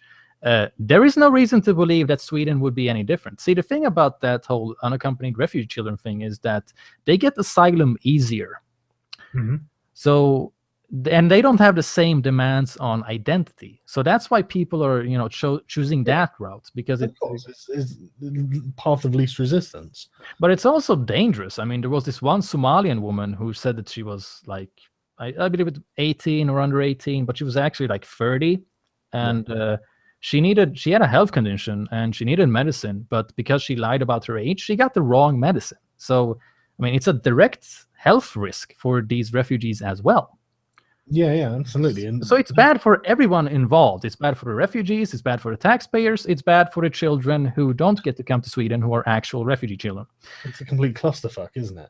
Yeah. Well, anyway, that guy, the rape case, it basically, they had reason to believe that they were lying about their age, but the Swedish court didn't care about what Interpol said.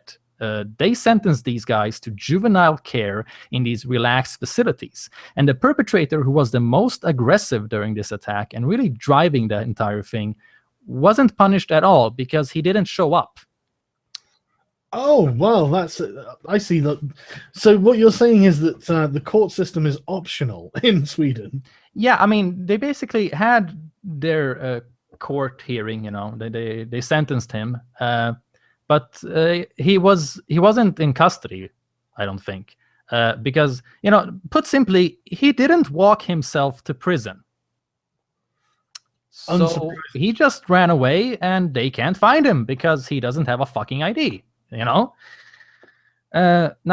a while after this horrible fucking incident I just told you about, the police came out and said that these North African street gangs are causing so much trouble and taking so much resources that the police can't even do their jobs anymore. They don't have time to investigate other crimes because of these immigrants. These gangs are systematically walking around in the train station in Stockholm, which is huge, by the way.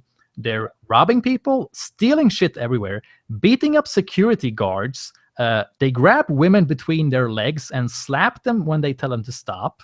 And whenever the police apprehends these assholes, they have to let them go immediately because they don't have an identity or exact age. They lie about their age to escape punishment. And this is a repeating process. And the policeman who was interviewed about this said that he doesn't know a single cop that would allow his children to go to the train station in Stockholm where these immigrant gangs roam. That's how fucking bad it is. So when you look at this, it is not the least bit surprising that Swedish citizens finally had enough. That is why the gang of hooligans decided to attack the train station and beat up anyone who looks like a North African street kid. Yeah, so just to cover it then, as I understand it, it was about 100 men who handed out leaflets calling for attacks on migrants, and a bunch of them did get into fights, didn't they? Well, it's not, the media said that the flyer was racist. I read the flyer, I put it up on Facebook. It wasn't racist.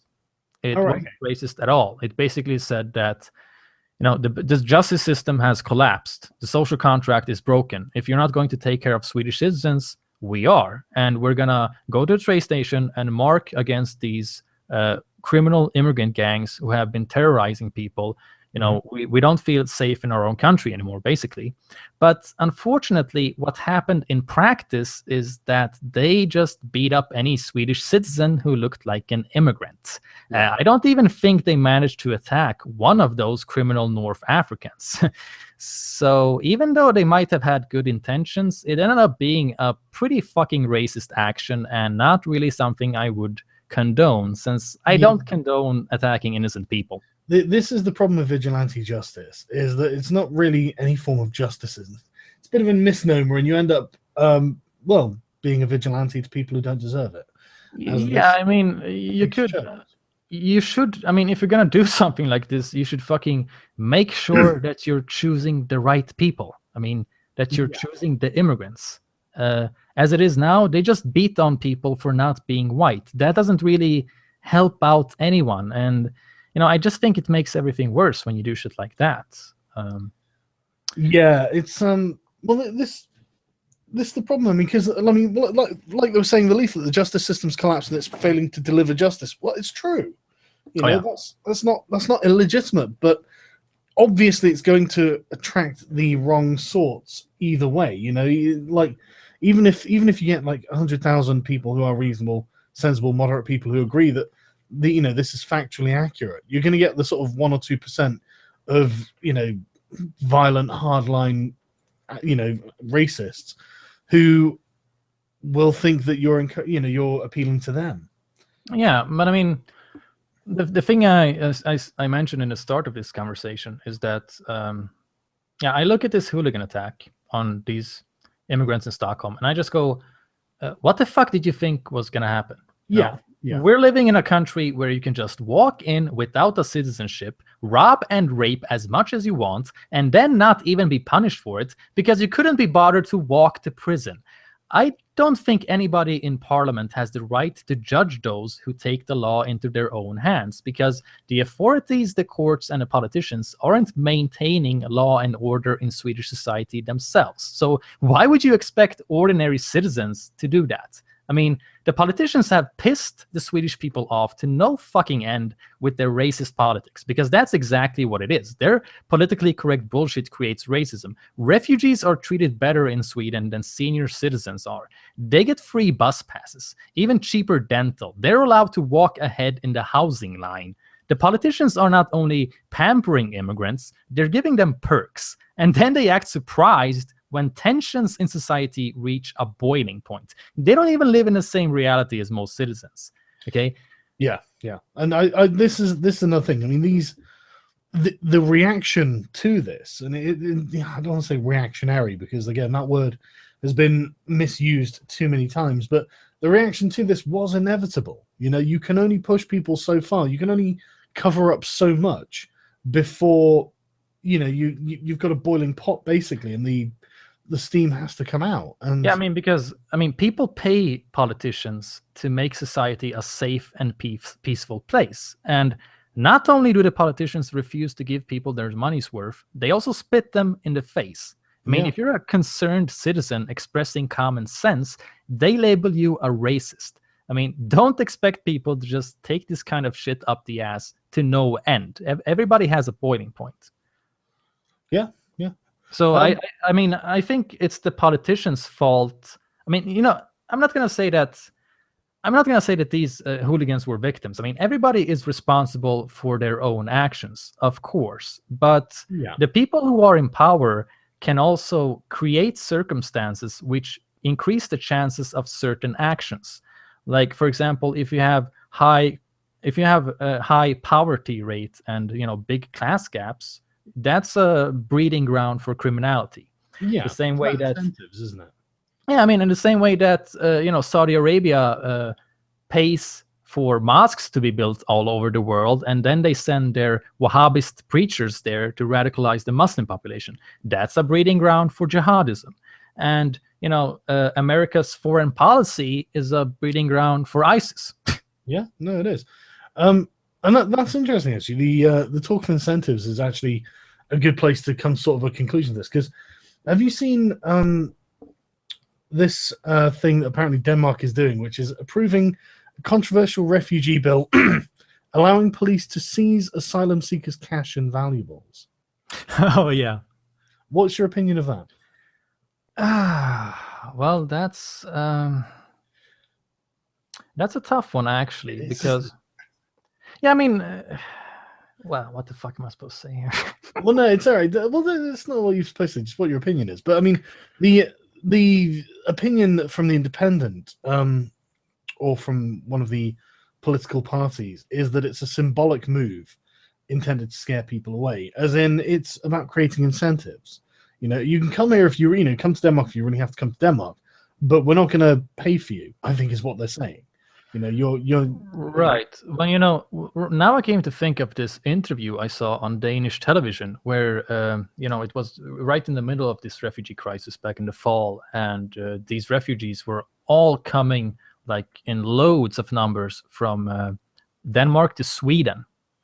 Mm-hmm. And like, why the fuck would you go to Sweden if you can apply for asylum in Denmark? Well, the explanation was that you get higher welfare in Sweden.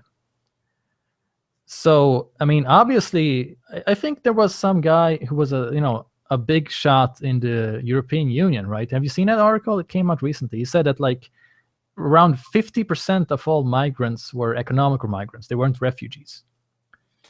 Yeah. Most aren't refugees.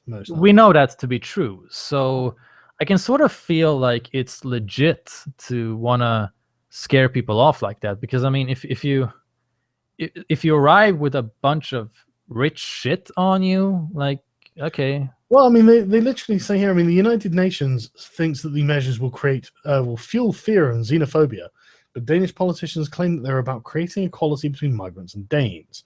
The arriving asylum seekers will be allowed to keep up to 10,000 kroner, which is £1,000 in cash, and valuables, but anything above that will be seized to pay for their stay. I mean, a lot of these people are economic migrants. They're not actually fleeing wars. You know, I mean, people who are fleeing wars probably don't have very much in cash and valuables on them. Economic migrants might, you know. So, I mean, it would definitely be a massive disincentive to those people who are just thinking, oh, I'll go over to Europe to sexually assault some women and claim some free money. Yeah, I mean, they're taking away the financial incentive, basically. Yeah, and that's a good thing. But at the same time, I'm reminded of how this one follower brought up a good point that even rich people can run for their lives. You know, yeah, they can also escape war and persecution. So maybe I don't know. It's kind of hard to focus too much about money. But at the same time, I remember this other case I heard about with someone who was working at the migration board said that this Somalian man was basically seeking asylum and appeared shit poor. And you know, when he found out that Sweden wasn't as he expected, he basically arrived in a fancy suit with this nice fucking watch, and was like annoyed and wanted to get his, because Sweden is handing out like 30,000 crowns to anyone who wants to return to their home country, who's a migrant. He just wanted to collect that cash and get the fuck out. It turned out that he wasn't a poor refugee. He was a rich businessman. But not so rich that he's not going to get another $3,000 in his pocket. Yeah. So it's a tough thing, man. There's so many nuances. Yeah, no, it is. And the thing is, no matter what you do, you're probably going to cause some problems for someone else. No matter what it is you do. Yeah. It's one of those situations where I don't think there's any particular right answer, and the best you're ever going to really choose is the lesser of two evils. Yeah, I mean that's all politics really is, right? It's tough priorities and lesser of two evils, and that's what people in Sweden haven't really understood. Yeah, and honestly, and the thing is, I mean, at what point do we have to say, okay, well, these far right wing people, I mean, they are still citizens of these countries as well, and they deserve to have their political voice heard, if not. Even if it doesn't become the dominant sort of opinion, they deserve to be able to at least speak their minds and not be demonized for their positions. I know that their positions are awful, but I don't think demonizing them for holding them is helping. No, I mean, ad hominem doesn't work. We've seen that with the Sweden Democrats. I mean, for years now, every fucking debate in Parliament with the Sweden Democrats has basically been people attacking their so-called intentions rather than their ideas. They say that, well, your idea is bad because you just hate immigrants. They attribute them intentions that they might or might not have, but that's not even the point. I mean, you're not facing the idea.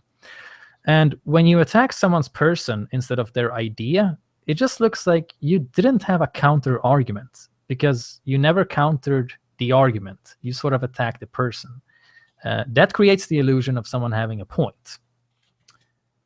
And I mean, I don't know, man. The whole thing really is just a fucking nightmare at this point. But I do think it's important that the more reasonable, sort of rational side of it is discussed. And I'm just so sick of people saying that the right wing are just the reason not to discuss things and not to accept reality. And it's like, I mean, haven't the Swedish Democrats gone up by like 20 points or something in the polls?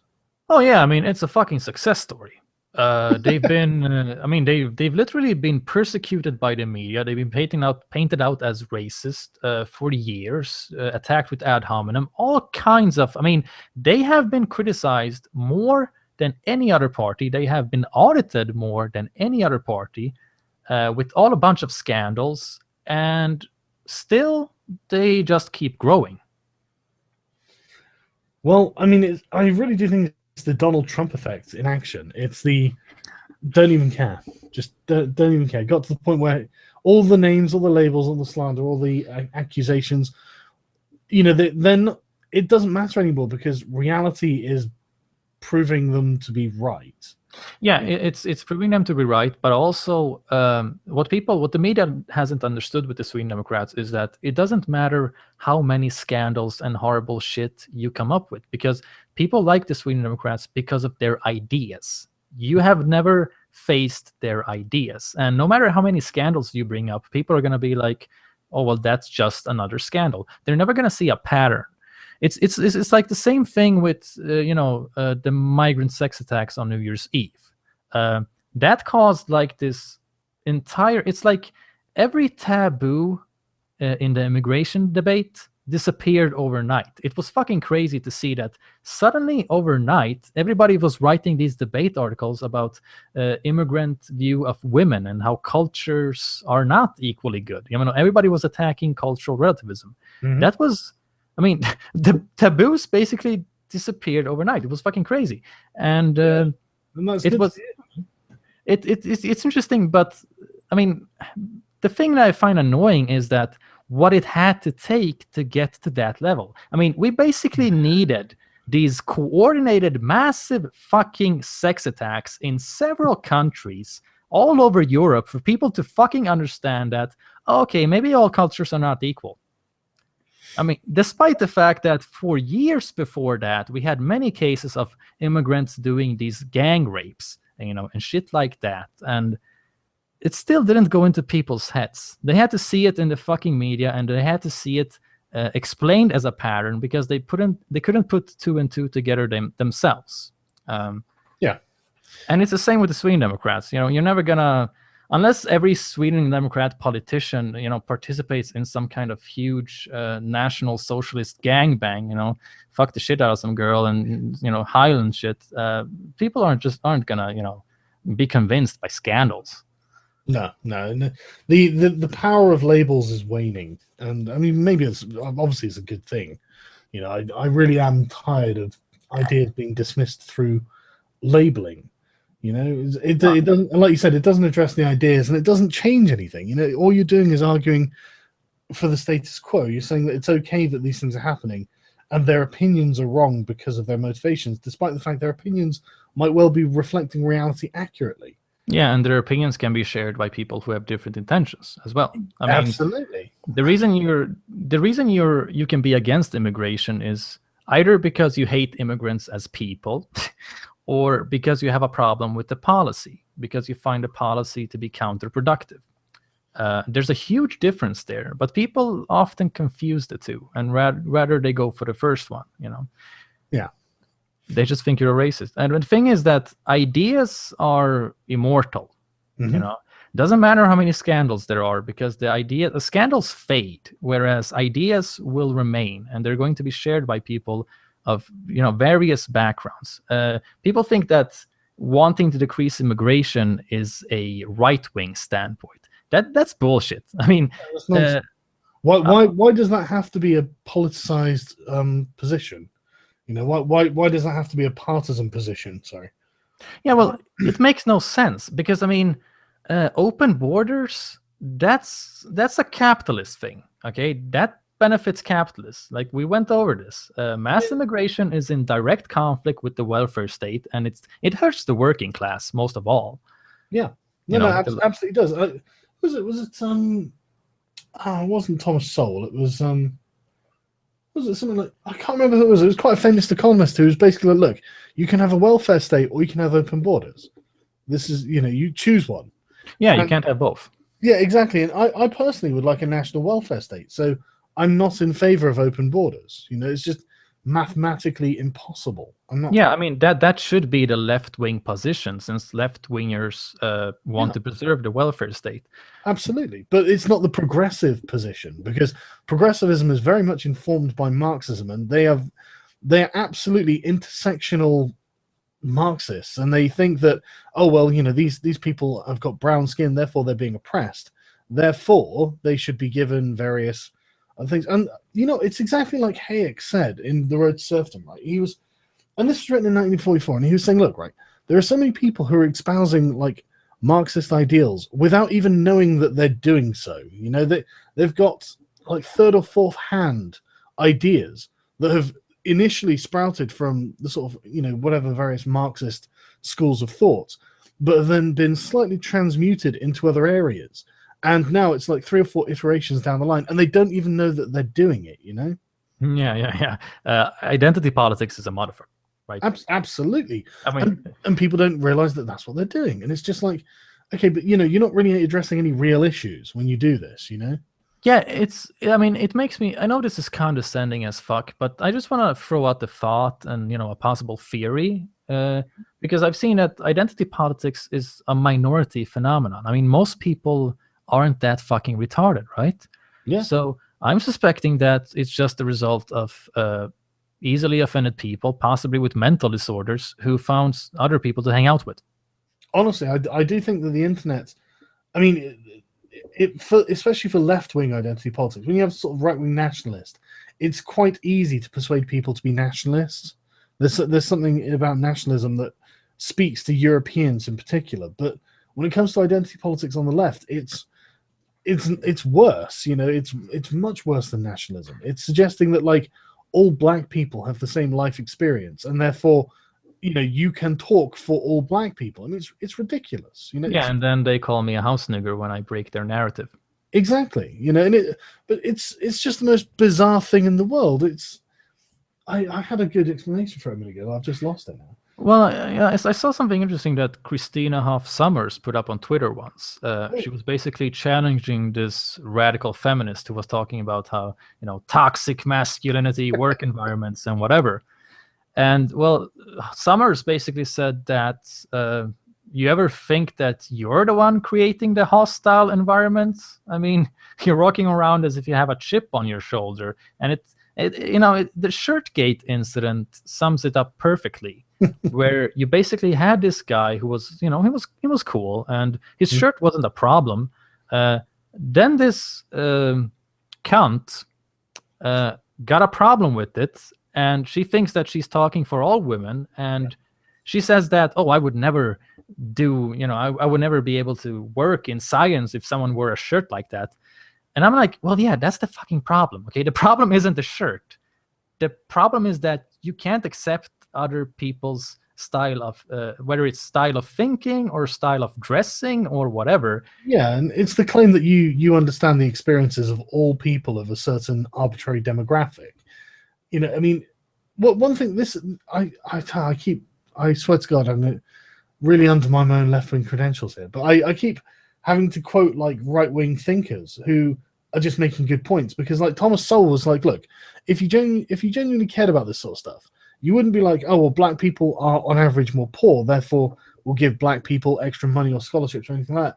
You'd do it on a means-tested basis. It'd be whether they are actually poor rather than whether they are black. Because you get some black people who aren't poor, they're rich. So, it's not about race, it's about poverty. And this is like the fundamental argument against any of this kind of nonsense, any identity politics. It's bollocks. It's just categoric nonsense. And anyone who espouses it, I can only assume is a fucking idiot. I just can't think of a different way of understanding how they think, if it's not them just being a complete fucking moron. Yeah, I mean, what unites all of them is like extremely easily offended. Yeah. Right? They're extremely easily offended, and they're insecure because they really allow themselves to be affected so much more than what's normal by other people's perceptions. Right? Yeah, absolutely. And that goes for left and right wing identity politics, like the nationalist. Nationalists are easily offended, highly offended. It comes like when you look at like football hooliganism in the UK. Oh my God, I mean they're out looking for a reason to get offended. Identity politics. It really is about the politics of taking offense. Yeah, and something interesting about modern feminism is how, especially left-wing feminism, I've noticed, is at least in Sweden, the biggest topic for feminists in Sweden is affirmative action for women to get them into positions of power. Now, at the same time, these are left-wingers, right? I mean, these are people who say that they fight for the upper class, the working class, right?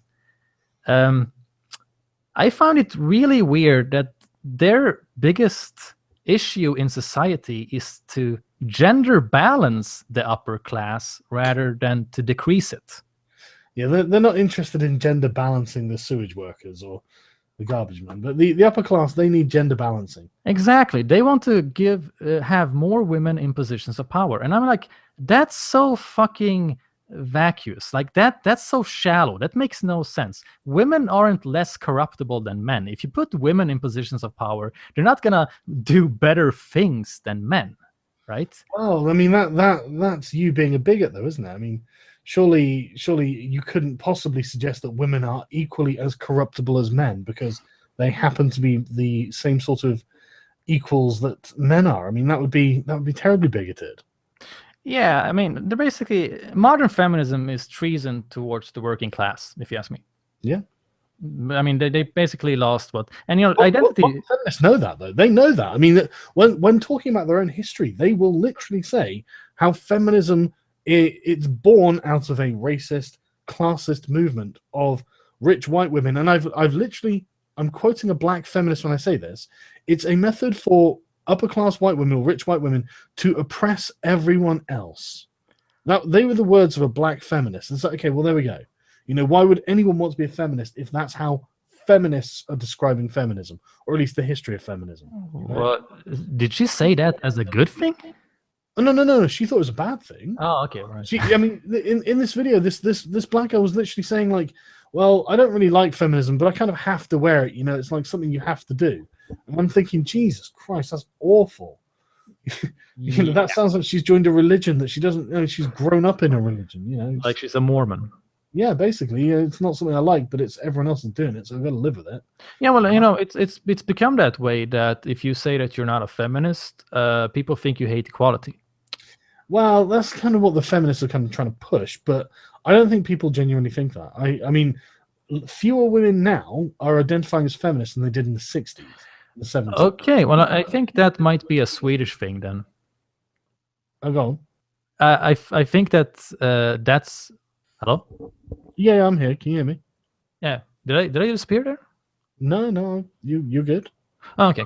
Yeah, well, I think this is way more common in Sweden than in other countries. It's pretty common of people to identify as feminists here. Yeah, this is the thing. I think Sweden's a lot further along the line than most other European countries. That's the thing. I mean, in America and Britain, I don't know about Canada, but it's literally below 20% of people who identify as feminists, and the trend is downward, less and less people, and it's because feminists are just, they're making themselves out to be such obviously horrible people. You know, they're just such obvious man haters. They so obviously can't stand white men, and they will go out of their way to act in such horrible ways. And nobody wants to be associated with hate, even if the people throwing out all this hate think that they are justified in doing it. And, you know, even if they were, even if everything they said was true, you know, they are literally like the Jews railing against the Nazis. Eventually, you're going to be like, look, man, we know you hate them. Just stop. Just, you know, I don't want to talk about hate constantly all the time. I'm not, you know, and all they do is fearmonger towards women. You're afraid of the internet. You're afraid of walking to your car at night. You're afraid. Fear. It's no wonder women don't really want to be feminists.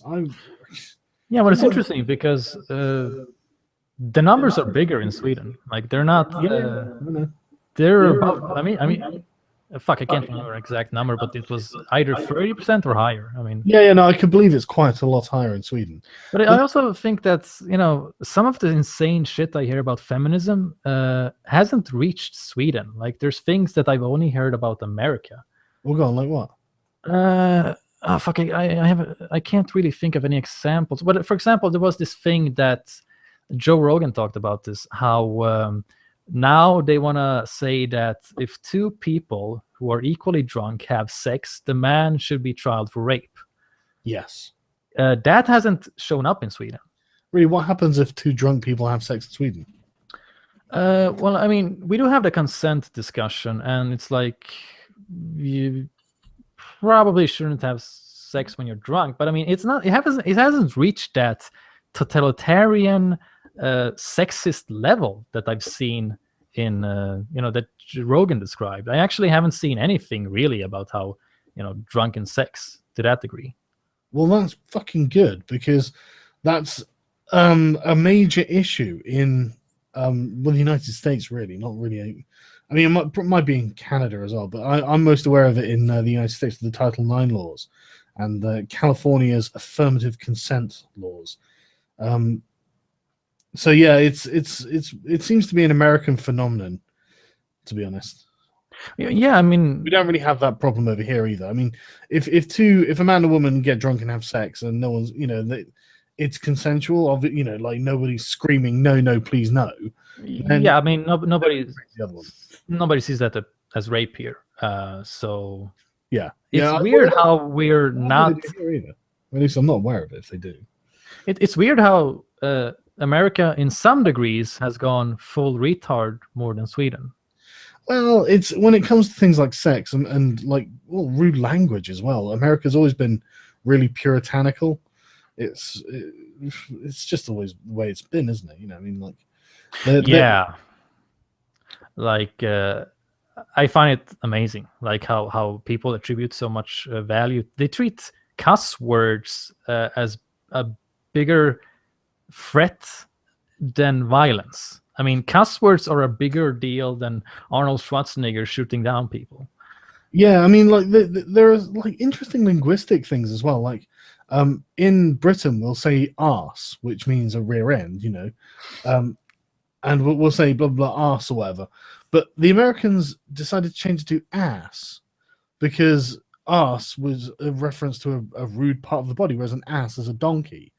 And we've got in Britain we've got a phrase called titbit, which means just a small part of something. The Americans changed to tidbit because tit is a breast, and it's small things like this that really like, wow, how uptight are you guys?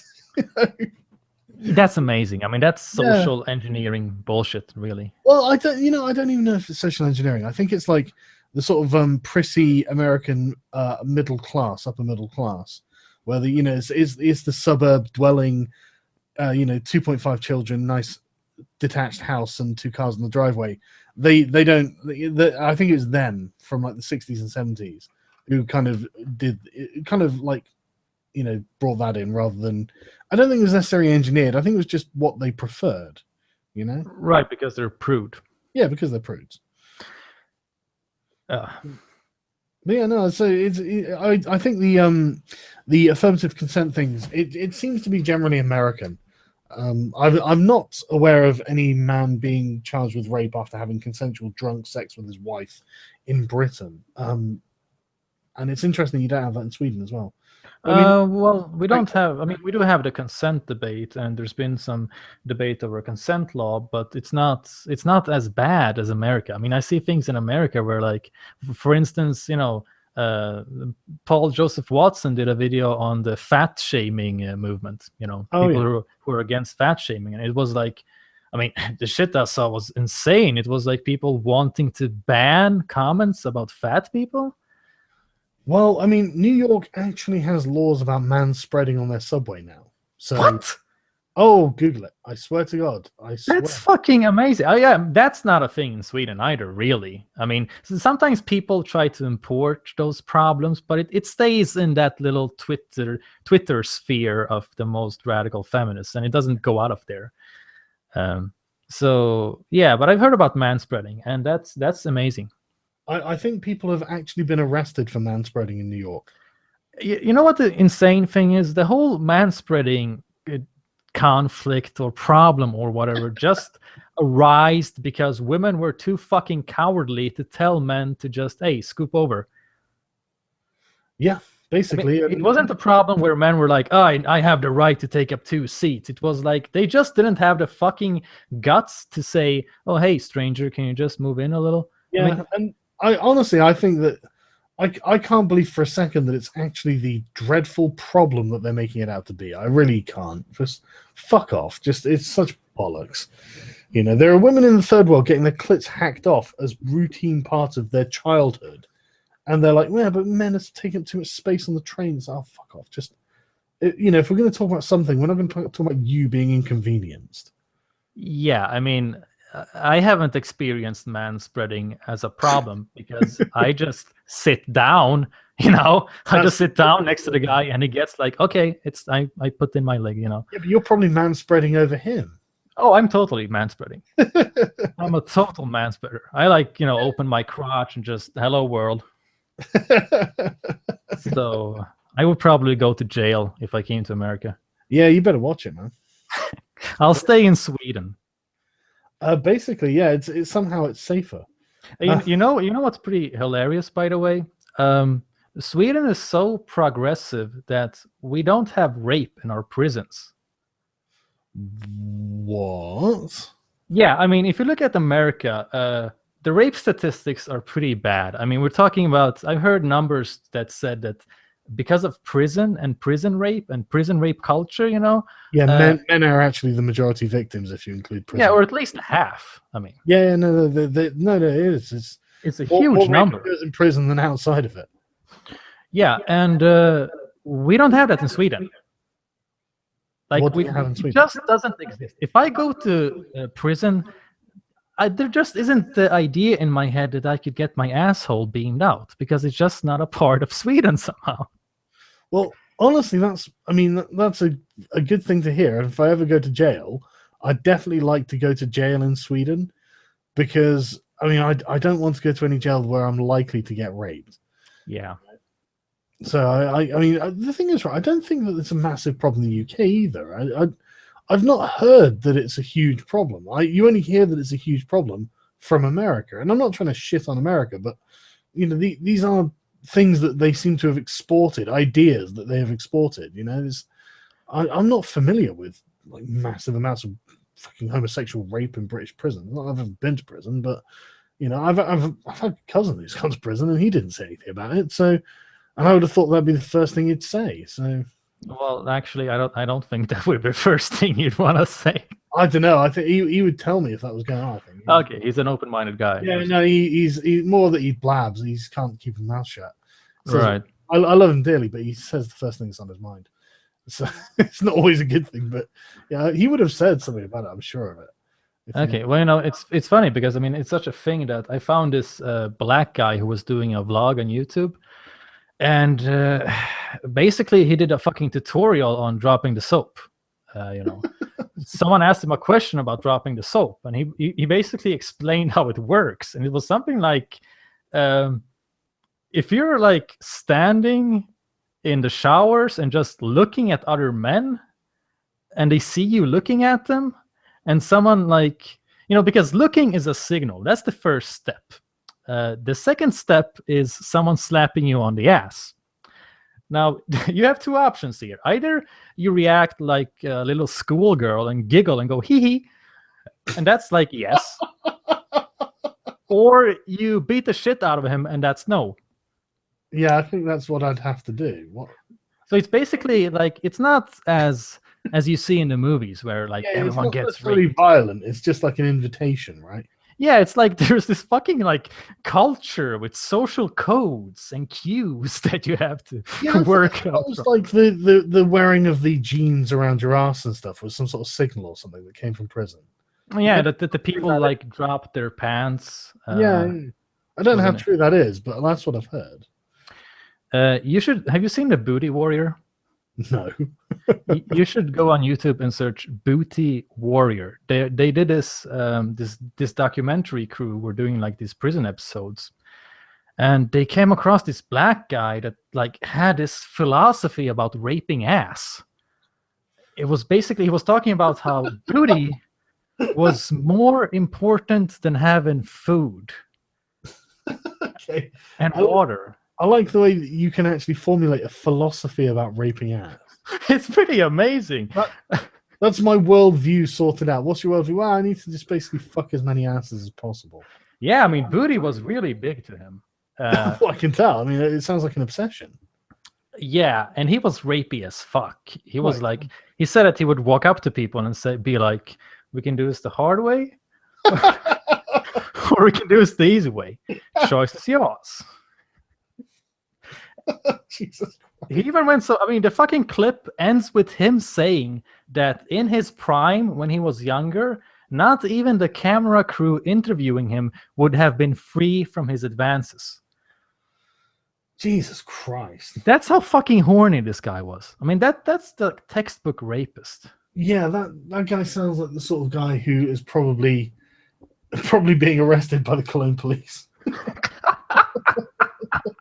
Oh yeah, well there's this other guy, this like African prisoner who was it was crazy. This guy named Mark Kemp, I think his name is, interviewed him, which is South Africa, I think. South Africa has like the worst rape issue in the world, I've been told. Yeah, I tell you, a friend of mine's had a girlfriend from South Africa, and she was unbelievably racist because she had some terrible, terrible stories about what certain groups of South African men would do to babies, thinking that it would cure them of AIDS. Yeah, baby rape is like the biggest there. Yeah. Apparently, hospitals used to hire armed guards. Apparently, it's okay. Yeah, well, there's this myth in parts of Africa that raping a virgin cures you of AIDS. Yeah, that was exactly That was exactly what she told me, and I really had trouble believing it. And I'm just relating it because that's what I was told.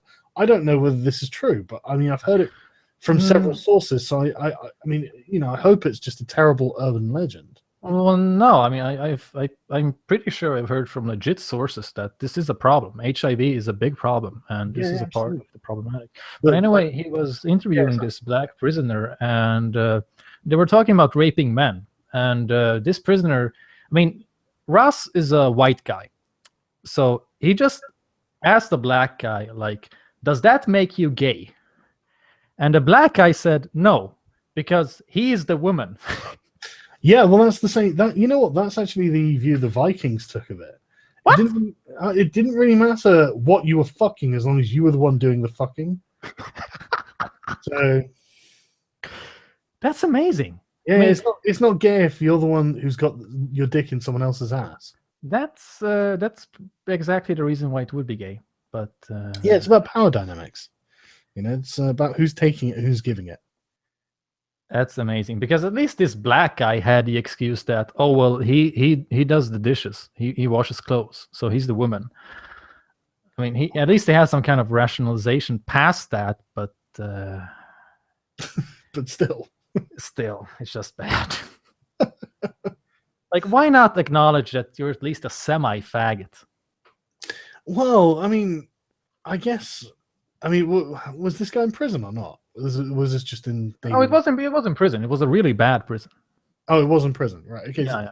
I mean, when your options are restricted like that, I mean, maybe you could be like, well, I've got to fuck something, and I don't see any women around here, so someone's gonna have to pretend to be a woman for a bit, aren't they?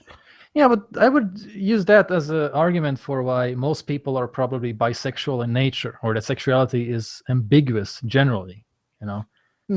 Because if you can get turned on by a man's ass, like I tried jacking off to gay porn, it didn't work.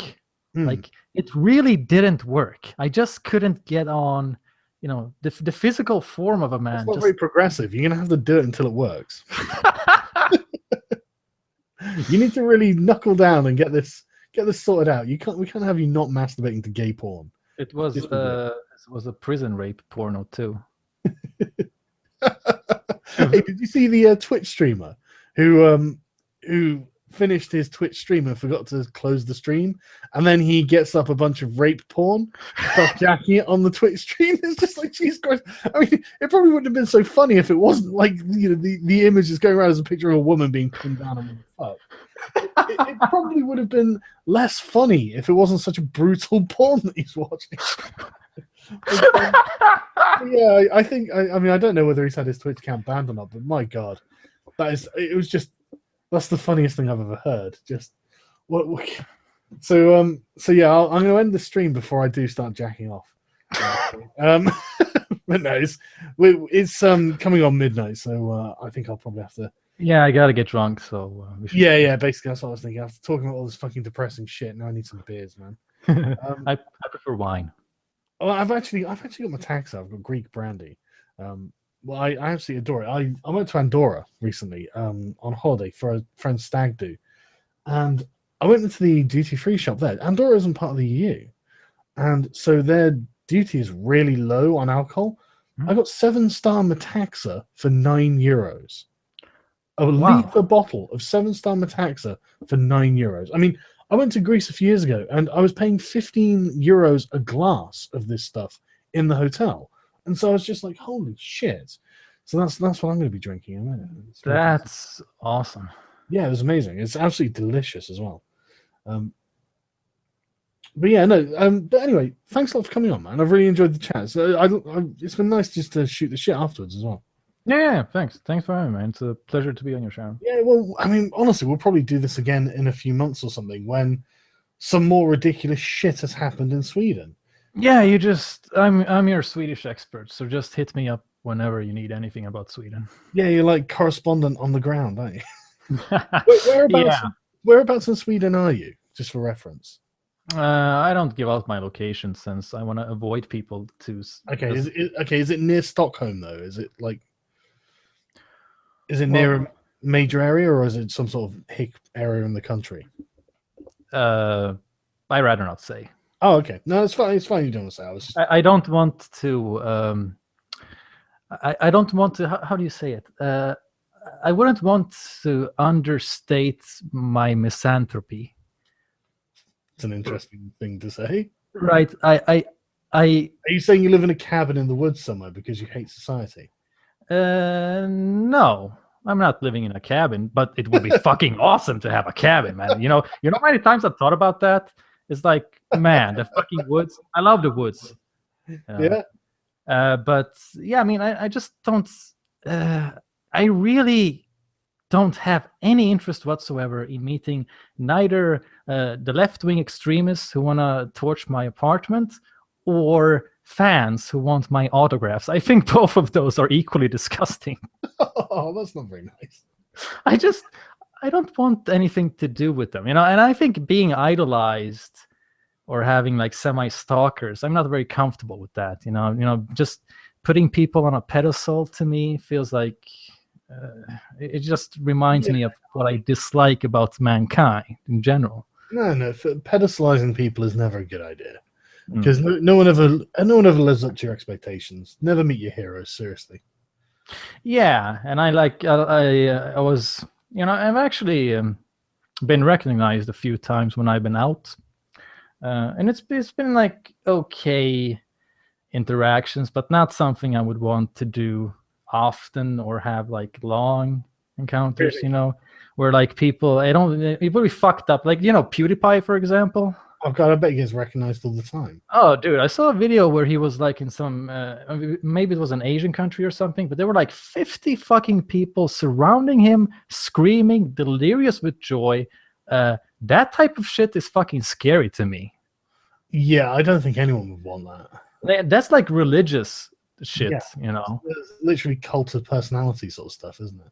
Yeah, and I'm not comfortable with that. And he had like people coming up on his fucking doorstep asking him for autographs or just wanting to hang out, and I'm like, ugh. No, please, God, no. No, I can understand why you'd not be comfortable with that. But okay, but no, I wasn't trying to find your location or anything. I was just curious because I wanted to, because one thing that I've noticed is people who live in the country tend to have a very different perspective to those who live in big cities. And often they don't really understand the sort of social issues that are happening in big cities. They're different social issues than what are that are happening in the country. And so I found that when I've spoken to people who live, I mean, I went and forged this bronze sword, right? And I had to go over to Wales, and it was like deepest, darkest, remotest Wales. Didn't have an internet connection there, for fuck's sake, And I was telling you about some of the things that were happening, like in London and just other cities around the world. He really had trouble believing me, just because this was so far out of his sphere of experience. So I was just curious, I guess for me, I was thinking to show people that you understood the social issues going on, but I think it's something. No, I know what you mean, because that's been on that's been in the debate a few times, how these inner city fucking assholes aren't in touch with people in the country. Like inner city assholes aren't experiencing multiculturalism, right? Yeah. And I actually find it the other way. Over here it's the cities that are and the country that's not. Yeah, well, it depends a lot on where you live in the city, right? Because, when it comes to journalists and politicians, they usually live in white neighborhoods. But I found, one of my followers is this girl who lives right in the middle of the fucking, stereotype of Sweden's rich white area called Södermalm. It's in Stockholm. Mm-hmm. And she fucking hates her neighbors, man. She's very aware of these issues, and she says that the people she sees around her are like, they're so fucking naive. It's like a horror movie, Yeah. They don't believe there's anything wrong with the immigration policy or that there are any problems with multiculturalism because they haven't experienced them. So I mean, geographical location definitely matters. In London you get a great deal of multiculturalism, but there are areas of London that are so fabulously wealthy and expensive, you don't have multiculturalism. what you have is like these little enclaves of rich people, basically. Yeah, I mean it's fucking apartheid.